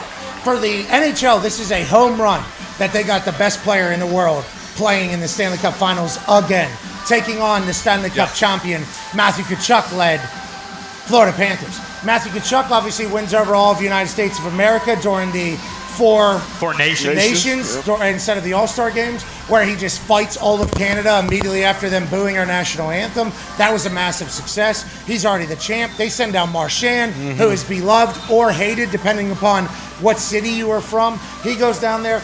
Big market feels like, big marketing opportunities it feels like, with Connor McJesus on the big stage. Let's go to the toxic table at Boston Connor and at Ty Schmidt. Con, man, obviously the Bruins used to be good at hockey, used to understand what it was like to play at this time of year, just like us Pittsburgh Penguins fans. It's a wonderful thing. Best of 7 series, though. How does that play into this entire thing? I got to go 7. And, the Bees haven't been as terrible as the Penguins for a long time. This is my first. That's not the question. Okay, yeah, no, I just want to clarify. This is the Bruins' first season kind of fading into irrelevance, but that's going to be much quicker than the Penguins. 7 games. Is there a question in there? I think it's pretty clear this is going 7 games. Both the Panthers are so good. The way they play is incredible. The way the Oilers play, you mentioned McDavid, Draisaitl, who's amazing. Hyman, Nugent Hopkins. They have so many studs all over. Evander Kane, Nick Nurse. Yeah, Nick Nurse coaches basketball, but Darnell Nurse, you get it. They have so many dudes across the board, and so do the Panthers. I think that's why this is even better than last year. Bigger names, more people on both teams. I think Seth Jones. 6 or 7 guys from the Panthers didn't play last year. There's a similar amount as there are on the Oilers, who are kind of new to this type of series. But I personally, I'm leaning Oilers. It feels like it's McDavid's year. Feels like the Panthers, as awesome as they are, maybe it's not meant to be a back-to-back situation. But maybe you should take off that hat. Maybe you should take off that hat with the American flag on it since you're picking the Oilers. Oh, no, this has nothing to do with... wait, is your captain American or Finnish? He's Finnish. You probably don't even know. He's Finnish. He's Finnish. But, Barkley's Finnish. out there. Yeah. Thought he was from Jersey. Thought Barkley was Russian. No. His name isn't actually Ed Barkini. It's Barkov. What does that mean? He thought he was from Jersey. It's not like the T-Wolves called Mark Dago. No, it's not something like that. That's not his name either. It's Thunder coach. Ty is finished his second beer. That baby Ty. Yeah, baby Ty. Connor actually said earlier today, he said, hey, if we need to talk about the Thunder coach, he likes to actually go by Mark Dago. And I didn't love that. But That's not real. I didn't say that. I didn't say Mark. I think in Cary, North Carolina, you can yell that from the mountaintop. You might be right. If I had to guess. No. It's also not Mark Dago. It's Mickey. We start venturing down from that northeast. We settle in Myrtle Beach. We settle in all these Carolina's down to Florida. I don't think so. I've been looking around. I don't think so. It's been wonderful, right? I mean, it makes sense why Ruth Chris sucked last. Oh shit, we weren't saying the name. It makes sense why the restaurant sucked last night because there weren't any Italians per se. But it is kind of a different type of thing. He wasn't Italian? Ren? No. Ren Baker? No, he wasn't. He actually used to work for the Hall of Fame. Now he runs Ruth Chris on Tuesday nights. We'll see if it continues. Hopefully. Live, not with us at dinner last night. Man. College football national champion, Super Bowl winner, father of 10, AJ Hawk. AJ, you missed a doozy last night. Should we run it back tonight after the 6:30 game, you think? I don't know if we'll ever go to that place again. With bats and batteries and socks, maybe. No, we're not rioting. For the windows! Yeah, we're not rioting. We're not rioting. It's Little Town, man. I love Little Town. With that being said, AJ, your brother-in-law has won the Stanley Cup before. You've been a part of the entire...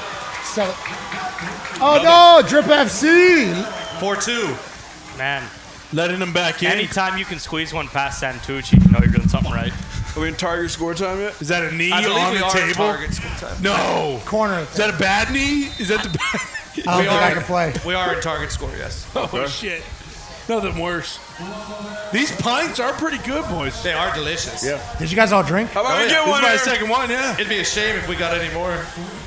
Drip FC is in control of the ball. Whoever gets to 5 goals will win this particular game. Currently 4-2, the team that has the ball right now. The other team that has Corona on their back, Club America, has the ability to come back and win this if they were able to get to 5 goals before Drip FC. Ivanovic is always going to shoot it. That guy has a quad tattoo that is electrifying that he was showcasing in warm-ups, the man that just missed that shot right there. Now, if Club America scores 3 goals, they'll win this game. All Drip FC has to do is score 1. Goalie's out! Chipping one over Goalie's out! Goal! Go!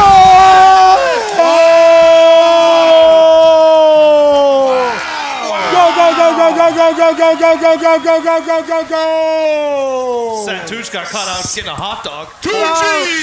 Club America! Holy shit! From their own end. Come on, Santucci! All of a sudden, target score time is 4-3. Here's the replay. From his own end, he says, "Give me that."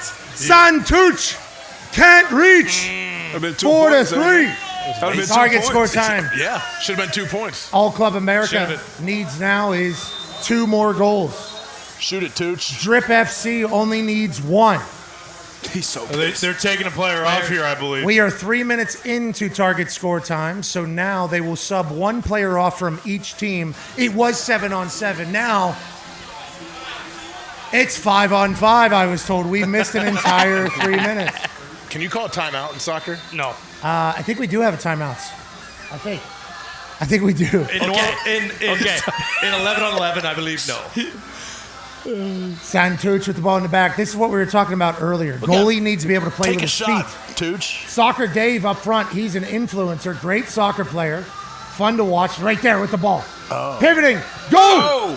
Oh, that thing bent down. What is That soccer deflection. Dave? It was a deflection. What does he do? Like trick shot videos or? Yeah, he does like cool stuff. He Like does Big cool. Shot Brad? Huh? No, he's not Brad Johnson. Big Bad anybody to Big Shot Brad. Drip FC with a corner. So is that what Drip FC is? A lot of like internet guys, or is he like the one Have dude we on their spotted team? Johnny Damon yet? I don't know. I wonder. Guy with the thigh tap, probably some went sort out. of. Yeah. Ivanovic? I don't know if that was out. I'm literally sitting right down the line too. Should have asked me. Well, Does the full ball have to go out or just Yes, full ball. We talked to the refs before the game. You told them they weren't doing any good, so.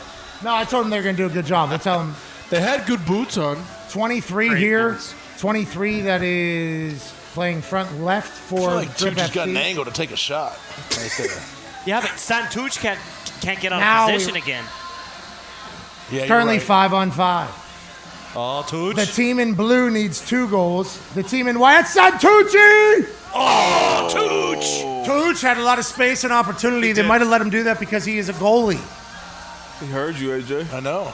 Now this team in blue here, Club America, they need to score 2 goals to win this game. Target score time, it is currently 4-3. Drip FC. Johnny Damon owns Drip FC. Yes, that Johnny Damon, who is very much known for... Yeah, absolute legend with the Boston Red Sox, Kansas City Royals, and most notably the New York Yankees. Not true. Not true. Most notably the Boston Red Sox. He reversed the curse in 2004 after being down. Johnny Damon is a legend in Boston forever. What did he do in that game, Connor? He had a grand slam and then another ding-dong later on in the game.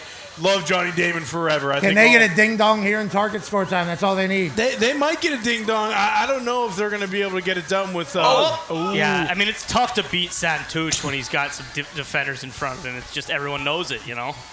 I wonder if the Club America team, who has scored 2 goals now in this target score time, are all Arena League boys. Yeah, something I'm noticing with both these teams, Pat, and maybe you can speak to this, their benches are not big enough. They do not have enough players. Club America looks like they have 12 guys. Game 1 here, obviously not that big of a threat. Game 2, Game 3, not having a deep bench will bite you directly in the ass. Oh, what a play. Oh, that could have been it. What a save by Specs. He just called Spectooch. I think he got hit. There's right big time save by Specs down there for Club America. He ate that one in the face, I do believe. Yeah, broken nose, broken jaw, maybe. He doesn't care. Nope. That's why they call it the boom. What a save. That saved the game. Ladies and gentlemen, joining us now as target score time continues. I did not know. I actually forgot that he was watching us do all of this while wasting his life away. Ladies and gentlemen, 3-time Stanley Cup champion, St. Louis kid, Patty Maroon. Yeah, Patty. Hey, sorry we wasted your time, lads. So sorry about that.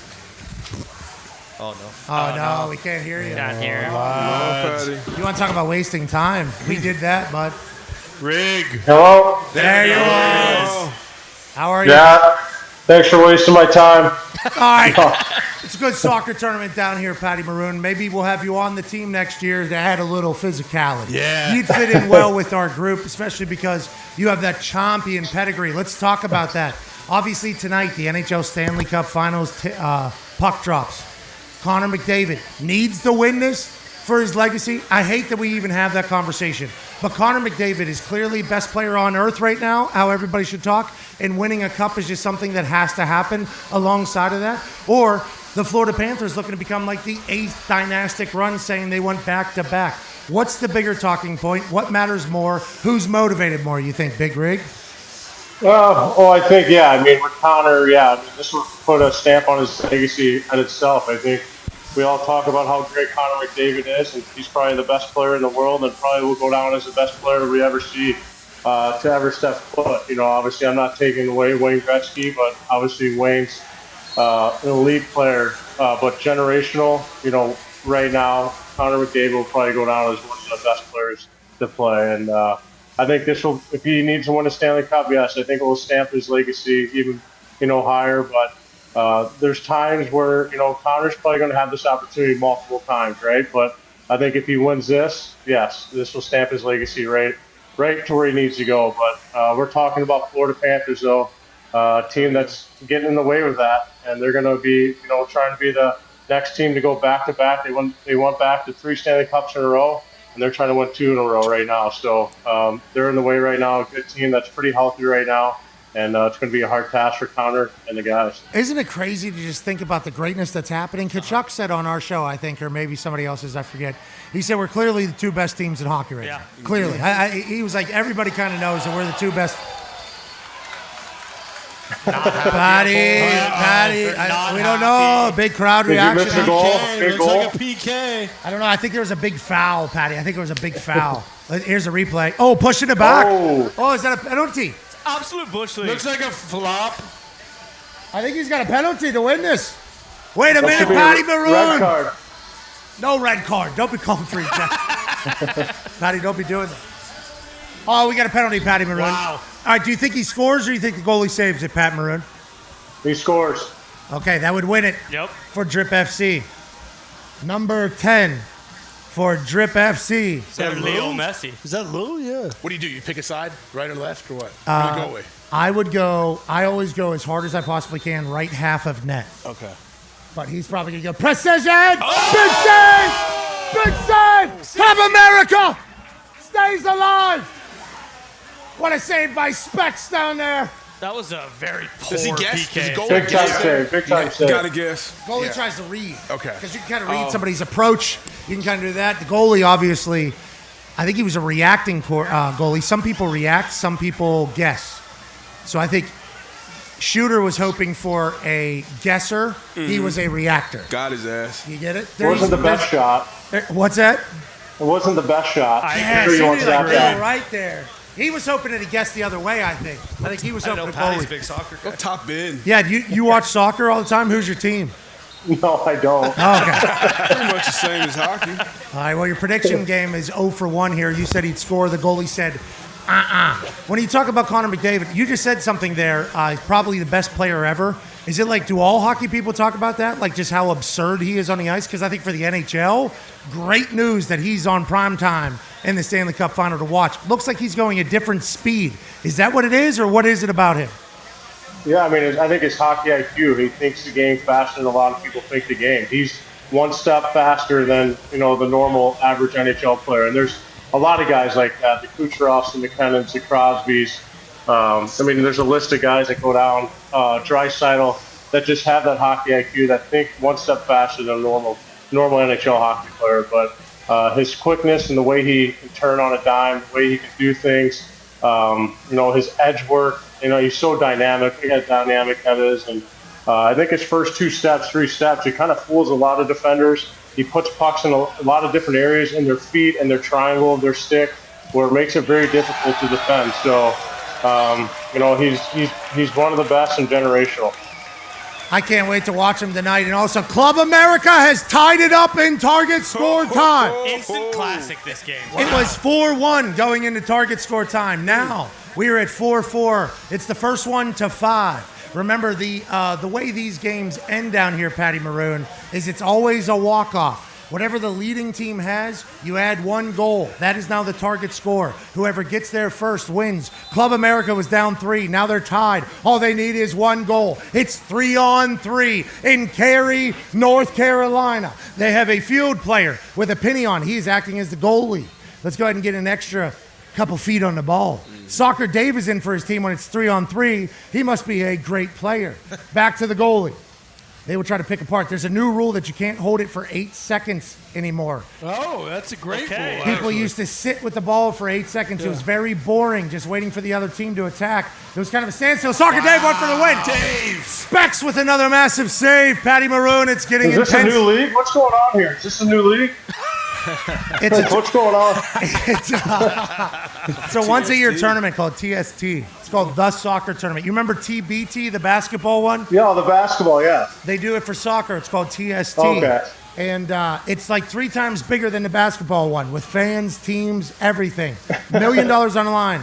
It's a huge ordeal. I'm shocked you're not playing. Well, my team won this morning, Patty. Oh. CONCAFA is our name, which is a play you on. put an extra $1 million in for the boys to win, or no? I am paying the boys. Drip FC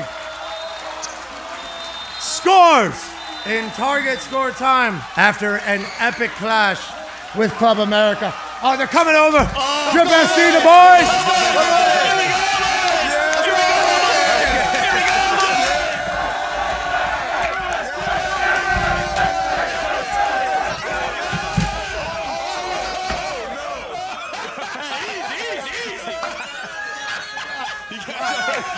Hell yeah. Whoa. Goddamn animals. Hell yeah. Jeez. I like Drip FC. I hope we see you in the finals, brother. You will, man. That was awesome. Had to happen. Wow. What a win for Drip FC. Patty Maroon. Pretty electrifying, That was huh? awesome. Don't you think? That was electric. Yeah. We almost had a Commander Stadium situation. They were just rocking on that glass. Yeah, can't be doing that. Hey, great work, whoever put this, ESPN folks, production folks. Yeah. Well done. Put the stage together. Well done. That could have been bad. Big time. I was grabbing it. Don't pull on the. Easy, boys, easy. I don't know who actually is getting sued. That ain't going anywhere. I know I am. Yeah. So I was watching, as it was taking place. AJ has a question for you, Patty. Yeah, what Patty. a winner for Drip FC and Johnny Damon. Yeah, Johnny Damon is definitely happy. But Patty, when you talk about Connor McDavid, I'm thinking with hockey, you play football and basketball here. When you have a generational talent, a lot of people say, hey, just don't let this guy beat you. We need to force someone else to beat us. Can you do that with Connor McDavid? Are you able to find a way? What's going on here? Easy. This guy just came off. I mean, I almost saw a guy die here on this thing a second ago. But can you take Connor McDavid away and force the other guys to beat you? Yeah, I mean, you can. Are you asking, like, you win without Connor McDavid? Kind of cut out there. Yeah, we got a lot of moving parts going on. I'm saying, can you focus on him and say double him, do whatever it takes to actually take Connor McDavid away? Is that possible in hockey with a guy as good as he is?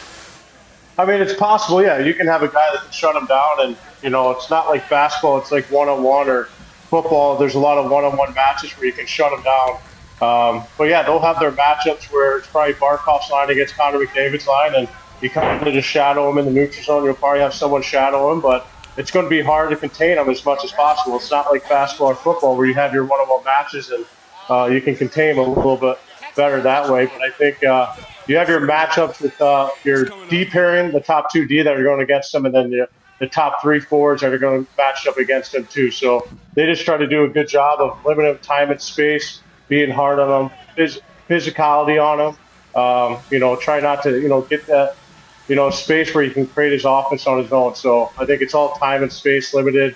But I think that's why, you know, hockey's great, because it's, if you beat one guy, it's the next man up to kind of defend and help out that way in that direction. So you got to beat all 5 guys. So, I mean, we all know Florida Panthers are a good defending team. They're physical, so it's going to be hard for them. But, you know, he always finds ways. The best players finds ways to kind of get out of that. Is there like a scouting report on each guy on how to beat him? Like, I know goalies, we have that. I know goalies were breaking them down, and it's fun to watch now that I learned that you guys do that, watching the first period shots all going to one side of the net. Like, everybody's peppering high glove side. It's like, obviously the message was, hey, this guy's glove is susceptible. Is there a story or a book on guys too? Like, hey, this guy doesn't like maybe whenever we chop the shit close to his hands. Doesn't like little. Is there like that type of conversation when you guys are breaking down film, or how does it go? Yeah, it's mostly in the playoffs. Some coaches, I had a coach, Todd McCullen, he'll have a sheet before every game. You look at it, their lineup and their tendencies, what they bring, what they're good at, what they're not so good at, things that can, you know, get underneath their skin. And I know during the playoffs, every coach does this. You have like a book sheet, and then, you know, they're kind of analyzes each player, and they have all their tendencies and what they're good at, what they're not so good at. You know, how can you drive them a little bit nuts? You know, guys you want to stay away. You know, these are the guys that like the kind of bullshit in between whistles, so stay away from that. You know, they have a lot of things that kind of cue on it. Mostly it's attended to goalies, I would say, in the playoffs, because you're trying to get to the goalie. Usually the goalies, you can say their best player, that's their guy. You know, Bobrovsky's obviously a stud, so how can we get to Bob? But, you know, yeah, but there's a booklet of sheets where, you know, there's guys that have all their tendencies and what they're good at, and you just try to focus on maybe 1 or 2 of those throughout the course of a series. What do you think the book was on you when other people are reading about you? Big. This guy's big. Big, slow. Can beat him with speed, although we rarely will. Beat him with speed. Yeah, he can beat you wide. D-Bud has a question for you, Patty. Yeah, you just talked about Bob, and obviously, you know, defense wins championship. Who do you give the goalie edge to when it comes to Bob and Skinner and the other net?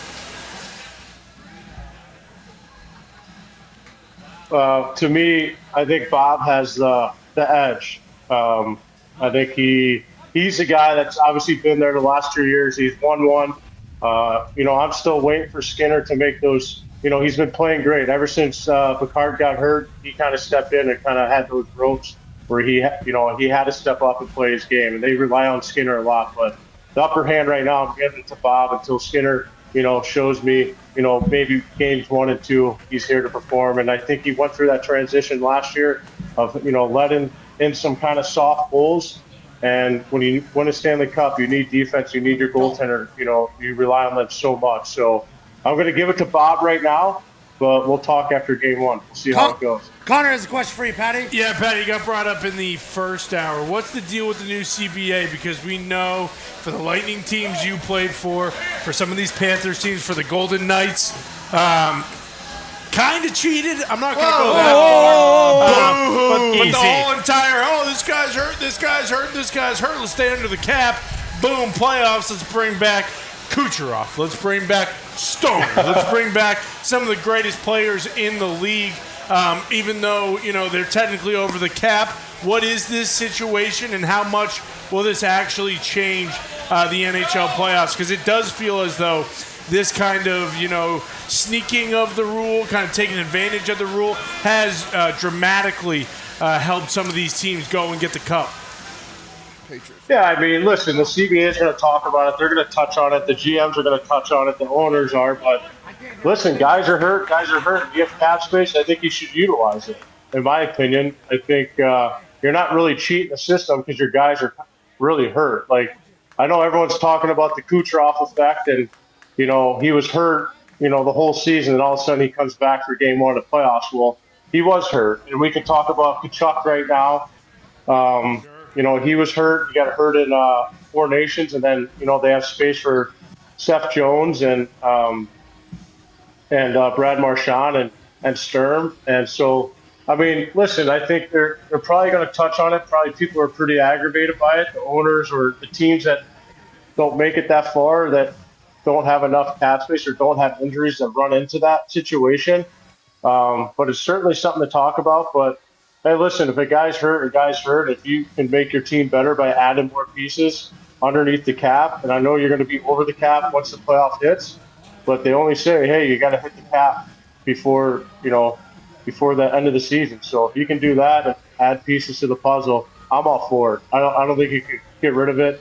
I think you make your teams a lot better by doing that. Yeah, how come the Pittsburgh Penguins aren't doing it? How come the teams that aren't good aren't doing it? What's the deal? Well, because they're not in the playoffs. Jeez. And they haven't been for a while. Tell them, Big Rig. Last year. Yeah, Kyle Dubas is going to turn it around. Yeah. Don't you worry about Dubas. Ty has a question for you, Pat. Big Rig, in a lot of other sports, when it comes to generational talents, we talk about, hey, when they win their first title, it's kind of like, taking the top off the bucket or whatever. If Connor McDavid is to win this Stanley Cup, do you think there's a chance that the Oilers kind of go on a run here where they're in a position like the Panthers are right now where they're in the finals every year, they're winning cups, or at least, like he could have a real generational run? Or is that different in hockey than it is in every other sport because it's so difficult to win a Stanley Cup? No, I think you're totally right there. I think the window's so small in hockey, right? If you have a window that's still open and you can keep going after and keep trying to go win cups, keep going after, because once the window closes, then you're seeing it with obviously we can go back to the Penguins. The window was open for so many years, winning championships, going back to the finals. They won back-to-back. But I think if they win, they're going to keep that window open and keep adding pieces to, keep trying to win more Stanley Cups as you can. And look at Florida right now. They're doing the same thing. They don't want their window to close, because once it closes, then you're kind of in that rebuild phase, right? And, to me, if you have the two best players in the world, Connor and Leon, you got to keep that window open as much as possible, because those two can really draw you in and bring you back to the Stanley Cup just on those two alone. So I hope they win. I hope Edmonton wins, kind of relieve that pressure from Connor and Leon. They can now kind of settle in, win their cup, and then hopefully go on a deep run, continue to keep winning here, because with those two guys in the game, it's much better and it's bigger for us. Question for you. We know that the Panthers are pests or rats. Obviously, the Oilers know they are pests and rats. But is there a way, obviously the Oilers know that, but is there a chance that the Panthers can still get under their skin in going into a series like that when you know the other team is going to try to get under your skin the entire time? What do you do? I mean, the Florida Panthers are a greasy hockey team. Super greasy. Hell yeah. They're fun to watch, and they're a pain to play against. They're always in your face. So, but I think Edmonton's got those guys. I think for Edmonton, they just got to stay away from the kind of bullshit that goes on with the Florida Panthers. They're going to be doing stuff behind the whistle. They're going to be doing stuff behind the play. They're going to be rub it in your face after every whistle. They're going to be trying to get you underneath your skin as much as possible. So I think with Edmonton, they have those guys, but with Edmonton, they just got to stay within structure and just play their game and stay out of the nonsense that Florida's going to bring. Because Florida's a better hockey team when you engage back with them. So if you're engaging back, they're a better hockey team. Those guys feed off that stuff. The Marchands, Burnett, Sammy, and Chuck, and Ekblad, all these guys, they kind of just feed off this energy of like getting back in your face, and they just laugh in your face, and they continue to do it. So I think for Edmonton, just stay in your lane, stay out of the stuff, and just play your game because you're so talented and so deep right now. So, but they have guys that go back at them, so it will be interesting to see how they handle the situation. I'd like to see a physical fight start tonight. 7-game series, the NHL Stanley Cup Finals. A man who has won that 3 times just so happened to be in a row for 2 different teams. Ladies and gentlemen, the man, Patty Maroon. Thank you, Patty. Patty. Is this a new league? Fair question. Yeah, if you've never seen it before, you would assume like, oh. Hey, that game behind us was electrifying. All-time classic. That's what the bonus time, Target score is all about. You're literally waiting all day for target time. Yeah, that's what we're trying to get to. Now, that was last year's plan. I don't know about this year because we have a much more talented team this year. Much more ball dominant But that's why you play great during the actual game because they were up 4-1. So you have a little wiggle room. And then when you get down to 3 guys. So, like last year, plan was just keep it tight for target score time. Just get to target score time, and then we'll have Arena League boys take it over. If we're losing, we're down 2-0, I think, in one of the games. Yeah. And we get to target score time, we come back win 3-2 because we got the Arena boys. That is arena soccer right there at the end. So, like, our arena squad being out there, it is the time. And Miola. First of all, Miola looks so good. Looks unbelievable. Yeah, much better this year. Also, he had a heart attack. Yeah, exactly. So it's awesome to see. That'll change some things for you. Sometimes people, some people, not all people. Some people, especially when you come from an Irish family, they'll have a heart attack and they'll say, "Hey, I'm ready for number 2." Other times, some people will, actually get better. It's cool.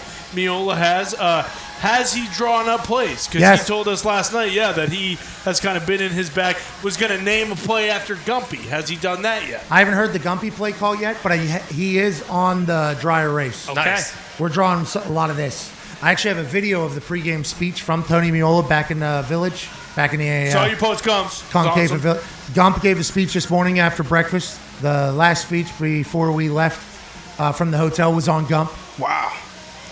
Tony Miola walked over to him about 4 seconds before he had to speak and said, "Hey, you want to say something?" And then walked away. And then Tony Miola said, "Ladies and gentlemen, without further ado, Coach Gump." Coach Gump. He was ready. Coach Gump was ready. He's given that speech to Liverpool. Oh, yeah. I think a few different times. Let's go to the truck, actually. Gumpy, how'd you feel giving that speech this morning? You absolutely nailed it, pal. I mean, I just remember how we started last year, and I just knew we had to come out of the gates fast, and I just wanted to remind the boys that we had to have game 1, and that's what we did. And it was on Gumpy to announce who was captain of this team. Wow. Gump. Did he pick? Gump, that was a big deal, I feel like. That was Coach Miola actually came over and was like, "Can you let everybody know that that's the captain?" That's a smart play by Tony Miola, actually. Yeah. If anybody's pissed about this, remember, Gumpy. Bad blood from Breck? Yeah, I feel like Breck Shea's kind Breck of was not the Breck is a captain, but he was not the captain last year. Remember, Jeff Cameron. I mean, he was Captain America. We have a lot of captains on the team, but Zach Knight is 7 foot tall. Yeah, he's a beast out there. Big lad. And he played 160 minutes straight last year. Ran a guy over, actually, And he was out in here game 1. He was in the Premier League for 10+ years. And he got fouled today, and because he's so big, they didn't call the foul. Yeah, A guy launched himself at his knees. Yeah. Guy went for a cross body on That Zach. was absurd. And just didn't even care. Unbelievable stuff. Ran him over. I didn't even think about the refs working again. The refs were good. Let's not complain about the refs. Gumpy got 2 yellow cards last year yelling at the refs. That's right. Save Still early. those. You might get 2 more. We were a pretty docile bunch, I feel like, this game. You had when you control. control the possession like that, there's All not game. really a whole lot to bitch about. You They're know? just waiting for a goal. Exactly. Great pregame speech. Let's talk about some things that have happened around the NFL. Travis Hunter has his first massive NFL highlight. Comes from OTAs. He's playing DB, and I'll tell you what, I believe they say it's called in a guy's pocket. D-Butts, did you see this video, and what are your thoughts? Oh, yeah. I asked who did we Rap Sheet yesterday, hey, any updates from Travis Hunter? And I've had boots on the ground down there. He's just been phenomenal. Obviously, he's playing both sides of the ball, but this right here, a lot of people bitching, oh, it wasn't a catch, it wasn't this. The fact that it's even a conversation with that play, going up, high pointing it, leaning, locate, and then finishing and making a play on the ball. He's just a phenomenal athlete. I can't wait to see this kid on Sundays doing his things on both sides of the football. They say he has the juice all the time. Yep. Oh, yeah. They say vibes lifted when Travis Hunter comes in the room. And that's also a piece of the scouting. It's like, hey, this guy's a really good player. He's a generational talent. He can play on both sides. His cardiovascular is better than everybody else seemingly in the NFL. What's he like as a human? Shit. We can deal with it. Like, even if he wasn't the person he is, they would deal with it because of the amount of football talent that he has. But add on the fact that he's like considered like the perfect teammate, the perfect football guy, cares about ball. Just always bought in, and his vibes are always immaculate. It's like, what a home run for Jacksonville. Yes. And that's why Stoner down there gave the speech that he gave. Yeah. And you said you talked to people boots on the ground down there. They're giving reports like every day. It's something where he is doing something absurd, right? Yeah, guys watching practice and just we all been around those guys. I'm sure Seawood was kind of like this. It's just like the ball just finds him, and they're never out. Tyrann Matthews, another player that kind of comes to mind. Just absolute ball magnets, spatial awareness, always aware who's around you, what's going on around you. So, like I said, I can't wait to see how he fits into number one, the offense on the other side of Brian Thomas Jr. and then this defense. Getting the offense extra possessions by creating turnovers. Nothing impacts the game more and creating turnovers and setting your offense up to be successful. And like in the entire draft combine process, everything, Travis Hunter basically talked about his number one wide receiver, number one cornerback. And right now, the trendy pick feels like in the offseason for the team to turn it around is the New England Patriots. It feels as though that has kind of been. Congrats on the new deal with Will Campbell. Yeah, Will Campbell signs his contract fully guaranteed for $43.66 million, number 4 overall pick. Love it. Massive. In the NFL draft. Yeah, love that. You assume Travis Hunter is going to get 50 guaranteed if he's doing stuff like this and he's playing both sides of the ball. The Jags, I feel like the team that have been kind of, better in recent years, that have had a couple bad seasons, but then you add... Is Trevor Lawrence a guy? Exactly. Is Trevor Lawrence a guy? But you add Brian Thomas Jr. last year, who widely regarded as one of the best receivers, if not the best rookie receiver. If you think Travis Hunter is going to be the number one of this class, both corner and wide receiver, all of a sudden the Jags add a number one corner, add another wide receiver with Brian Thomas, and then you look at what's happening in Houston with C.J. Stroud. The AFC South is kind of wide open. Let's talk about what's going on in Houston. There's reports coming out of the Houston Texans OTAs that C.J. Stroud has been limited. C.J. Stroud is not thrown. And then Coach D'Amico Ryans actually addressed it and said there's some soreness that they're being precaution. If you could lower the D'Amico Ryans, there's no concerns with C.J. It's just general soreness. We're taking extra precautions with him, but he'll be good to go. No concerns on my end there, says Ian Rappaport. Third-year quarterback, stud quarterback, OTAs, has done everything right, can spin it. Shoulder. They're saying no concerns for soreness during OTAs. I like seeing that. Looks like he put his hand over his shoulders. So if there was a massive shoulder injury, I don't think he would be doing all that. The soreness is interesting with the time of year that it is. It's June. Yeah. Was this too hard of workouts? Is this an injury that's lingering from last year that he didn't know was as serious, like the Derek Carr situation that happened just a few months ago down in New Orleans? What are your thoughts on this, Steve? Hopefully, it's a big nothing burger here in early June. But I hope. Because we were conversing before the show, me and AJ specifically talking about the quarterbacks we kind of been around, and you were around Peyton. And the one thing we know about franchise quarterbacks, they like to get all their reps, regardless of when it is, mini camp, OTAs, training camp. They like to get those reps if they're in the building, which most of them are. So this is concerning to me. Early June, this is a young quarterback. Definitely too early to be taking G days. So definitely concerning, but hopefully once we get to the season, once again, he's a phenomenal talent. So hopefully we see him taking every snap next season. It's a big nothing burger once we get to the big dance. Yeah, it can be. It definitely most likely is nothing. You would think, but the time of year is what kind of would scare me. Like the only time I've ever seen a quarterback not maybe not throw as much or have not even an off day, but come out and just, okay, he's not going to do 7 on in team today, but just individual, is if, say you had 3 straight days of practices and you threw a bunch of balls and you have a certain limit, but a young guy in June not throwing, I'd be worried a little bit. Especially because we've heard nothing about any of it. I'll tell you, whenever I saw Andrew Luck throwing at the beginning of that one training camp. When he... Yeah. Yeah. And it was like, lollipops, right? He can't throw a football. Oh, right? shit. That's not the guy I remember. That's not an NFL quarterback right there. Those are some floaters that are happening right there. That's whenever, like, everybody kind of found out about it, I think, on our team. I wonder how the Houston Texans are with this soreness. Have they known? Have they expected this? Has CJ expected this? Is this something he's been dealing with? We hope not. Good luck, CJ. Good luck, CJ. Micah Parsons, he's tweeting about minicamp. He said, I'm a beater. I never missed one. Ooh. Yeah, so what? Going into my 4th year. Never missed one of these. Okay, Mike. Call them mandatory. I'll be there. I haven't missed a minicamp in 4 years. Even though the contract is not done, I have teammates and a playbook. I'm preparing as if I will be on the field the first week of camp. Ooh. But it's in the owner's hands. Love that. I'm ready to win a Super Bowl. Sounds like they're in the middle of negotiating. It sounds like Micah Parsons knows what the right thing is, which is to be around his teammates, to set an example of being there for a mandatory minicamp, knowing that he's going to be a staple or a pillar of the Dallas Cowboys for a long time. It's good for the rookies. It's good for the entire team to see one of their guys present at a mandatory minicamp as opposed to any drama or missing. Maybe some guy might want to ask him about his routine. Maybe you want to just get used to kind of how everything is under Shoddy in the building. There's a lot of upside. The downside is you lose leverage in negotiations, is what people say. Because if you hold out, you take a stand, you're really not happy about what's going on. Him being there, I don't think slows anything down. Jerry Jones has been very open about paying him. It's in the owner's hands, says Micah. We assume it's going to get done. Jerry's going to pay him, right? Jerry drafted him. Micah is a foundational piece, a franchise dude, a guy that moves and runs and rushes the passer like not really anyone else on the planet can do. So, yeah, I think Jerry's going to pay him. I don't know when that might be. I remember when Zeke didn't go to camp and he was down in Cabo working out and everything, and then all of a sudden, bam, he gets a gigantic deal.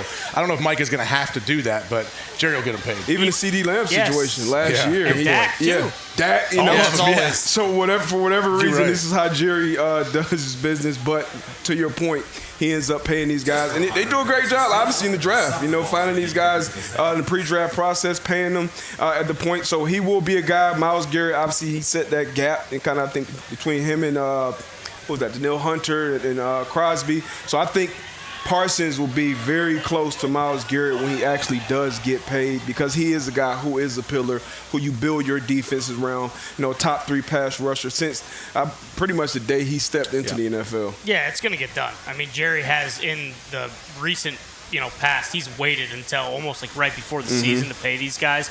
But if you're a Cowboys fan, they're not letting Micah Parsons go anywhere. You just can't. I mean, he is their defense right now, and if Jerry recognizes that, so we'll see. I mean, is he going to end up having to maybe give him a little bit more than he would had he paid him a couple months ago? Probably, but that's kind of been the Cowboys' MO with their big-time stars over the last few years. Maybe Jerry likes this because we're talking about it. The drama?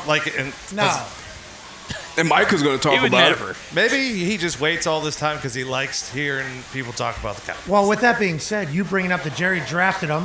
Yep. It's like, there's a 100% chance he gets paid. He knows that. Yeah. I'm just going to come to mandatory minicamp. We know this is going to get done. Micah Parsons is going to be on primetime 13 times a year for the next 10 years of his career. And that's Jerry Jones football, baby. Exactly. That is how it goes. Let's talk about maybe some Pittsburgh Steelers football. Ooh. Have you heard, D-Butt? I have not. Have you heard, AJ? Nope. Connor? I don't think so. Ty? I don't think so, no. I know Diggs has. Jonnu Smith. Yeah. Whoa. Trade conversations with the Pittsburgh Steelers has happened and started up back again, potentially, says Adam Schefter. Back in it, the Steelers renewed conversations today with Dolphins tight end Jonnu Smith, who is seeking a new contract. The trade between the Steelers and Dolphins is still alive, per source. One person told Adam Schefter that. Tone, I haven't heard you be as excited as I think you should be for a Jonnu Smith-type caliber player coming to the Pittsburgh Steelers. Yeah, it is back on, which is exciting because yesterday morning, Schefter said it was off. Those things, the talks have died. It's not going to happen. Yesterday afternoon, the talks are back on.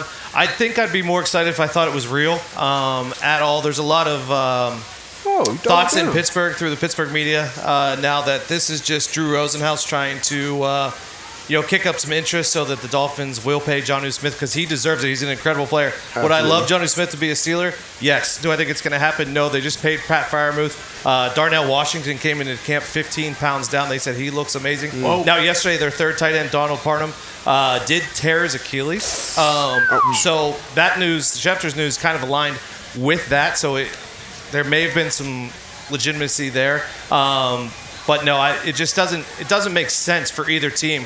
You got the Dolphins guy who was their best player last year, and then the Steelers who already paid a tight end, have two tight ends. Now I know that Artie loves tight ends, but it just doesn't feel real, so I'm not excited. Okay, so you think it's a business play by Rosenhaus, Yep. who has done billions of dollars in negotiations over the past? Yeah, it feels I like think there's a chance, but Schefter's reporting it twice now. Yes, he is. So Schefter's not just putting out fake stuff. I mean, Schefter has to be legit. Correct. So maybe there is a little bit of a dabble in a conversation. If the Dolphins aren't able to get it done, Johnny would like to get out of here. Or maybe the Steelers are saying, hey, is there actual availability here? We'll see if the Dolphins make the play. The Dolphins pay everybody, don't they, Gumpy? Don't Dolphins pay everybody? We like paying guys that actually don't play for us either, so we'll get rid of our best player. It's just this is No, nobody said you guys are doing that. No. we're still paying Holy Xavier Howard, hell, Gumpy. Jalen Ramsey, Gumpy, Sneaky Fox 97, and La Mexicana Express playing right here behind us. Big foul. Ref has dug into the pocket. He's good. I thought that guy got shot in both legs with a shotgun. Well, he pulled the yellow. That was a card. That's a hack. A yellow card. Oh, yellow, you do it one more time, mister. You're on 2 games. Is there carryover in yellows in this tournament? I think you're allowed to get 14 of them. Yeah, Okay, nice. Cover your dong here. Good number. We could get a deflection off of our face or dongs here. Probably a miss of the net if I had to guess. Oh, fake. Oh, pass. Oh, what a play!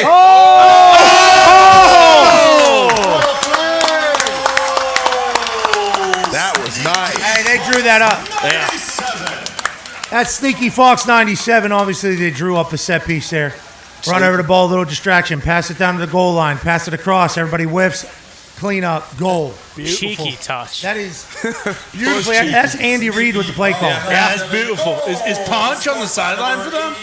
Connor was actually pissed earlier that a team was running a set play this early in the tournament. You got to save those things for later. Sneaky Fox is just that. It's a bold move, though. Like when CONCAFA FC runs into them in the finals, we know their play. You're going to know the set piece they're rolling. Well, it doesn't matter if you know the plays. You got to execute, is what they say in football whenever people knows everybody's plays. You talk about things that don't make sense, like Jonnu Smith maybe getting traded to the Pittsburgh Steelers, even though, hey, would be cool if it happened. Great. How about a punter squatting over 700 pounds? There's conversations about punters lifting, and they'll be doing bench, and they'll be like, well, what do you need your arms for? They'll be doing, like, upper body, and they'll be like, oh, that's not helping you. What does that do? Kick a ball. Squatting, I think, is a good thing to be able to be great at if you're a punter or a kicker. And Ethan Evans of the Los Angeles Rams squatting over 700 pounds in OTAs. 705. This man's Instagram is just a series of posts showcasing him in a weight room. You're talking about a gym rat that happens to be a punter who had 55% of his punts inside the 20 last year. I think it was one of the highest in the NFL. You're talking about an absolute beast on the field of punting and an absolute warrior in the weight room, AJ. 705-pound squat, not with one of those soft bars either. He's putting that thing on his spine, taking it down to the ground and bringing it back up to the Lord. I mean, taking it to the Lord. You're right. I've been paying close attention to make sure he doesn't have that little pad on the bar, which if you want to, that's okay. I understand everybody's built differently, different situation. But for a punter, for any player to do this is unbelievable. But yeah, for a punter, I love it. I don't think you're letting a lot of people do 700 pounds in the NFL. No, that's what a lot of people don't talk thing, about. yeah. Like college, I was very lucky to have Coach Mike Barwis as my strength coach at West Virginia University. Yes. He is a beast. He is going to work you hard. You're going to be lifting a lot. You're going to be running a lot. And I think there's a lot of development that happens in college. You see guys gain like 50, 60 pounds of muscle over like a 3-4 year period when you're put on protein, you're put on a diet, you're put on a workout plan, you're put on a schedule, you're put on a vision basically of what your body can be, and then you go in there and I mean, you get your ass kicked in these gyms. Oh, yeah. And it's the worst workouts, hardest workouts of all time. I think everybody would agree with that. But it obviously showcases in the development of your body. Then when you get to the NFL, it's not really more about developing your body. It's about, like, how do we make your body the best? How do we save it to be on Sunday? And you, like, kind of taper off. I don't know how many people are squatting 700 pounds in the NFL. I don't think they're letting you do it. No. I don't think Ethan Evans says, feed me all of it. And that's why punters are built different, D-Butch. That's impressive. I've never seen that, especially from a punter in the NFL weight room. To your point now, going to college, to your point, those strength and conditioning programs, strength and conditioning coaches, I think those are probably the most important people in the building when you bring in these 17, 18-year-old kids and kind of turn them to grown-ass men. I put on 24 pounds in college, working, eating, doing all that shit. Shout out Coach Martin, rest in peace. But those are very, very important people. But to see this, and to your point, first thing we're looking for now in 2025, what type of bar is he using? And then as an athlete, what kind of depth is he getting when he's doing the squat? So, getting that depth, getting it up, that is very, very impressive. Steve Weatherford, obviously a man that wouldn't be scared to do this. Sure. No chance. So jacked. Steve Weatherford. He's like a bodybuilder, honestly, how big and ripped he is. And he has been for like 20 years straight. Yeah. Just always ripped He was up. on the cover of Muscle and Fitness, I believe, at one point. Yeah, he did the Van Damme split. Oh, hell yeah. He also had 6 punts inside of 20, I think, in the Super Bowl. Yeah, pretty good. Damn. Which is like a Super Bowl record. I think like 4 of them were inside the 10. Nice. Absolutely, John. We love that. Yes, we do. Yes, we do. As we are live from Cary, North Carolina, Sneaky Fox 97. Oh, I like that little energy, a little juice here from the crowd. Very easily accessible to come watch anything here. It's very well put together. The TST people deserve a lot of praise. Yeah, I mean, they do a great job. Perfect place to do everything, too. And I don't think they're like making money. Oh, stand over top of a guy when he's down. I think they're investing completely in the tournament. It's awesome. Like they want it to be very well run. I mean, it's grown big time year over year, hasn't it? Yes, Yeah. I think it has. And also the way the hotels, the housing, the restaurants, the way everything is set up. Perfect. The stadiums are super nice. Like it is nice in here. Of course, the field and everything, but where you can sit and stuff like that. I don't think you're allowed to kick a goal kick within the box. I mean, we got a penalty for it almost in the first game, a warning. They're letting them do it. I mean, what rules are rules now? They know neither one of these teams is probably going to win the tournament, so I think they're just kind of letting them run. You want to talk about rules real quick? Let's talk about a pitcher having a team that doesn't play by the rules. If you're a great pitcher and you damn near shut out the other team and you pitch the whole fucking game, you deserve to win. That's the rules. Yeah, those are the rules. That's what baseball is founded upon. Yeah. The rules have been broken multiple times here for Paul Skenes. Ty, what the hell is going on here? How does this happen? We've talked about this ad nauseum, okay? This guy's a generational talent. And for whatever reason, the Pirates this offseason, when you look at kind of the makeup of their division, they had an unbelievable pitching staff. If they would have went out and just spent a little bit of money on offense, just a little bit. Just somebody that can hit? Exactly, just a couple How bombers. many people do you need that can actually hit? 2 people? 3 people? Well, that's the thing. Is like they're an MLB baseball They team. have one. So everyone can hit, but you need a guy who really can hit, who can drive runners in when people are on base. Like they just – and now I haven't looked recently. Diggs might be able to speak to this a little bit better, but – like maybe a month and a half ago, you looked at the Pirates opening their roster, their starting 9. They had like 7 guys batting at like 205 or below, which is just like it's Bush League. That's not Major League Baseball. So you got a guy like Paul Skenes who goes out and throws 8 innings, gives up 3 hits, 1 run. Like, you win that game 99 times out of 100 or 95 times out of 100. 98 now. Yeah, exactly. And this has happened to him multiple times, several times this year. He's like the first pitcher since, like the 1900s or whenever it's been. 1901. 1901 to have it happen twice in a season. So it's like... That's a long time ago. Exactly. So, like, what more can this guy do? This guy can't do anything else. 1901? That is so long ago. They have like 4 pitchers in the top 25 of ERA. So it's really all about the bats. They have guys that can hit. Kutch hits, O'Neill Cruz hits, Reynolds, but it's never all at the same time. Like, I think they lead the league in runners left in scoring position, which you cannot do in baseball. It's sad because it's basically just, another year wasted of his career. A lot of people talking about why are we talking about baseball? MLB viewership up 10%. Yeah, it is. Right. Across all platforms. How about that? Every network it's on. Fox, ESPN, I assume whatever digital stuff they're doing, it's up. Shohei Ohtani, megastar, playing well. Aaron Judge, megastar, playing well. Paul Skenes, megastar. Playing well and losing. So it doesn't really count. First Cy Young to win 20 or lose 25 games.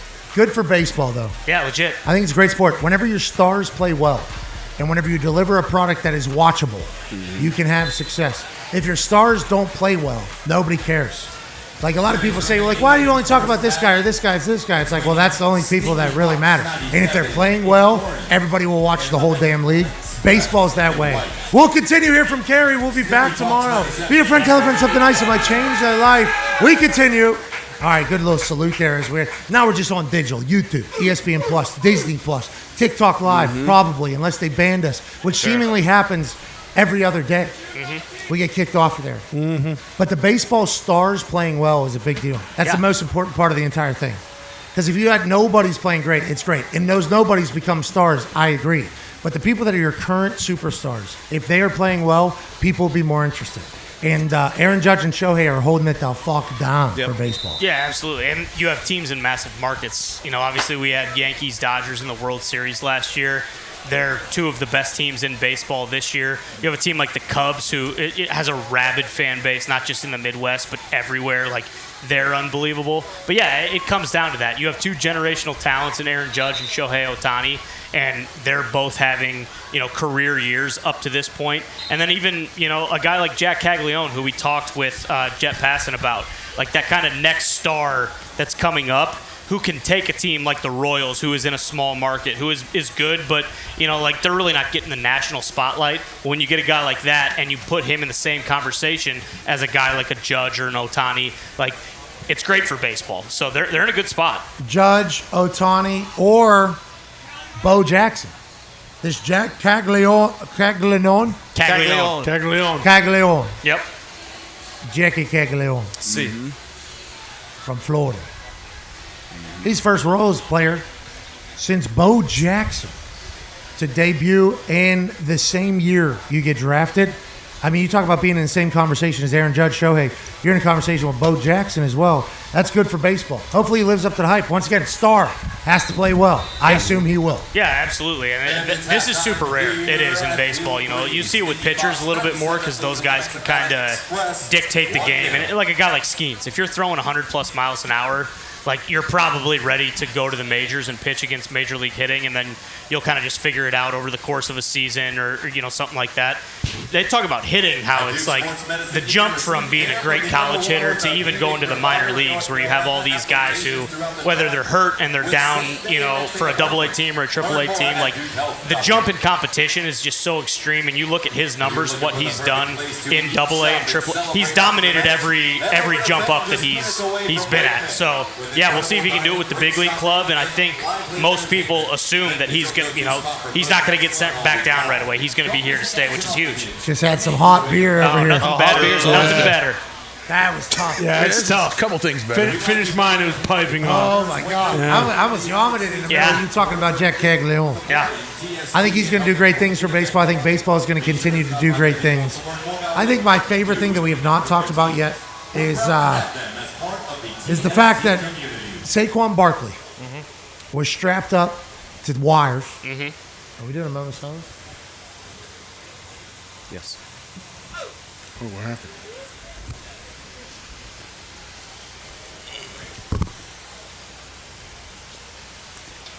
Is it a moment of silence? I don't know. I see people sitting down. Real quiet. Just halftime. Okay. No moment of silence. Can never be too careful. I didn't think. Yeah, we did wiener whistle or whatever. Good job. Like to be an Oscar Mayer wiener. We're just trying to pay our respect. We're ready. We were ready. It was uncomfortably quiet. Wasn't it? And it came after an announcement. I couldn't it did. These two guys were standing with their hand on their chest, too. Assholes. So was I. Yeah, me too. Took a hat off, took a towel off. Saquon Barkley, though, was shooting for the Madden cover, and they had him wired up. He was like he was a stunt action movie star, jumping up over an actor who ran under him no less than 50 to 60 times. Him getting used to coming back down to earth was obviously something, but Saquon Barkley getting recognized for this filthy, disgusting, so creative, innovative, and dumbass play is a beautiful thing, D-Butt. Yeah, I like that he even tried it. We need more of that. Yeah, this move kind of captured everybody, whether you were a fan of football or not. It's Took just a something shot, too. you never see. And Saquon Barkley, he's a special talent. Had an MVP caliber year all the way to the Super Bowl run. But everybody will remember this moment. LeBron, when he came on, he pointed out the point that he had on his shoes, his cleats that we didn't even know at the time. So just a phenomenal moment. And I love that it made it to the cover of Madden. Now it's truly an iconic moment that everyone will always remember. Now, the moment that when I first saw this video, I saw a lot of people thought he wasn't strapped up. It's like, oh my God, this guy's hops. Bunnies. He's levitating. A lot of people, but I'm interested in how many times he had to actually jump up and land at 200 photo shoot. Yeah, they might have had it the first or second time, but we need to do it for 2 to 3 more hours, 4 more hours. Run these hours Was up. this the actual defender? Yeah. Yeah, that was him. Yep. Would you have showed up for that? From the Jags, Yeah, I bet they paid him pretty well. Okay. I would have said no, and then they throw you a number and say, Was it okay, I'll actually think him? about it. I don't think so. No, it wasn't. It was No, not. yeah, okay, all right, okay. because I think AJ did not know if it was. I did not. I assumed he might. Okay, good. Yeah, I don't Not believe even a Jags helmet on him. Well, oh, yeah. It's just black helmet. Yep. Yeah, During just- minicamp, we saw Travis Hunter catching those balls. So if you go to Madden cover to get jumped over, you're probably getting cut. That's just my assumption. I don't know. Good point. Maybe And not. PA but may just my force him. assumption. Yeah, PA could have. All right, let's get the hell out of here. We got a game at 6:30. CONCAFA SC. We take on Real Atletico, Yeah. Atletico Miami, Atletico Florida, Real something like that. Atletico. Nailed it. Let's go. 6:30 on ESPNU and ESPN Plus. ESPNU. And ESPN Plus. You're on the U? I didn't know it was on the U. You guys are on the U tonight. That's right. Oh, let's had a couple beers here in the afternoon. Maybe Right. strap up tonight. Maybe Yeah. put the boots Feeling on. loose? Maybe have a couple more. Getting the boots Little out? swing loop? No, I got a lower body and an upper body. We all know that. Yeah. And I got a lung brain thing going on. Yeah. Lungs Very brain. serious. Yeah, my lungs blow up when my brains think I'm tired, T's and P's. so I can't run far enough. Was it heard tough? that one. I know you do have an upper and a lower and a lung brain thing. And Was a it tough foot. standing over there? No, No, not at all. no, it was pretty good. How about Jeff Cameron? Did it seem like he was... I think we had a good time. Yeah. I genuinely think we had a good time because we were trying to figure out because we had the possession for so long. It was like legitimate conversation about like how do we break it. Started having like hockey combos, like Pucks on net. or basketball conversations. Need somebody to drive, drag somebody out, and then bang, we take advantage of it. So that's what we were trying to figure it out. And so this crew over here really looks good, boys. They're doing a lot. Boys, you look good. I don't think that's the way to get to them.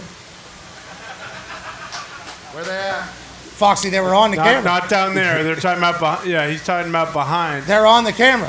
Fat shot. Oh, they're gone. now. You bullied them out. Yep. Foxy bullied them out. they There are. they are. There they are. There's the boys. Boys, good pipes. You've been working on the arms. Is that Robo? Yeah. CONCAFA shirt. Love Hell that. yeah. Robo would dummy those two. Moving merch. Amen. 6:30 Real Atletico. Cannot wait to see the boys in our second game. We are currently undefeated. Yes. Will that continue? I think so. A lot of people asking if I'm going to play. I don't know why I should take any minutes away from anybody on our team. With that being said, I'll be ready. Always. Just in case. I need to see Foss put one in the net. Yes. Foss got on the field, ran hard, fouled somebody, Great defensive play. Yeah. knocked one out of bounds. Foss played hard. He played confident too, which I like. Physical. He was physical. There he is. Looks great. Boom. If Foss is in scoring position, Black Boots will find him. Yeah, that's Always does. That's what Mario does. Yeah. That's what Mario does. Look at Fosso with the zoom in. Looks strapped. Need him to put one in the net. Just be on the field when Led Zeppelin's out there, and he'll make it rain. It's not his name. Manny. Sure. Ledesma. Led Zuma. Yeah, but to us, he's Zeppelin. Led Zeppelin, Jimmy Plant, Robert Page. Sneaky Water Fox. Bug. Sneaky Fox taking on La Mexicana Express right now. I assume you can find this on YouTube. Yes. TST's YouTube. We'll continue to follow along. We're going to watch all these games, have a good time here in Cary because it is beautiful here. We'll be back here tomorrow. I think Johnny Damon's going to be on the show tomorrow. Let's go. Yes. He looks You know so who else is cool. on the show tomorrow? Who? Wayne Gretzky. Shut up. What? The great one. Wayne Gretzky's on the show tomorrow. If they existed, he would have beat the shit out of the Caniacs, too. Yes. Well said, Tony. There's no reason for that. You know who else on the show tomorrow? Who? We're doing a lot of soccer talk. Clint Dempsey. What? Wow. Clint Dempsey, Wayno, Johnny Damon. We're going to have a great day here from Kerry, and hopefully CONCAFA is undefeated at 2-0. Be a friend, tell a friend something nice. It might change your life. We're in this thing together. 6:30 ESPNU. CONCAFA's next game. Team on me. Team on 3. 1, 2, 3. Team. Goodbye.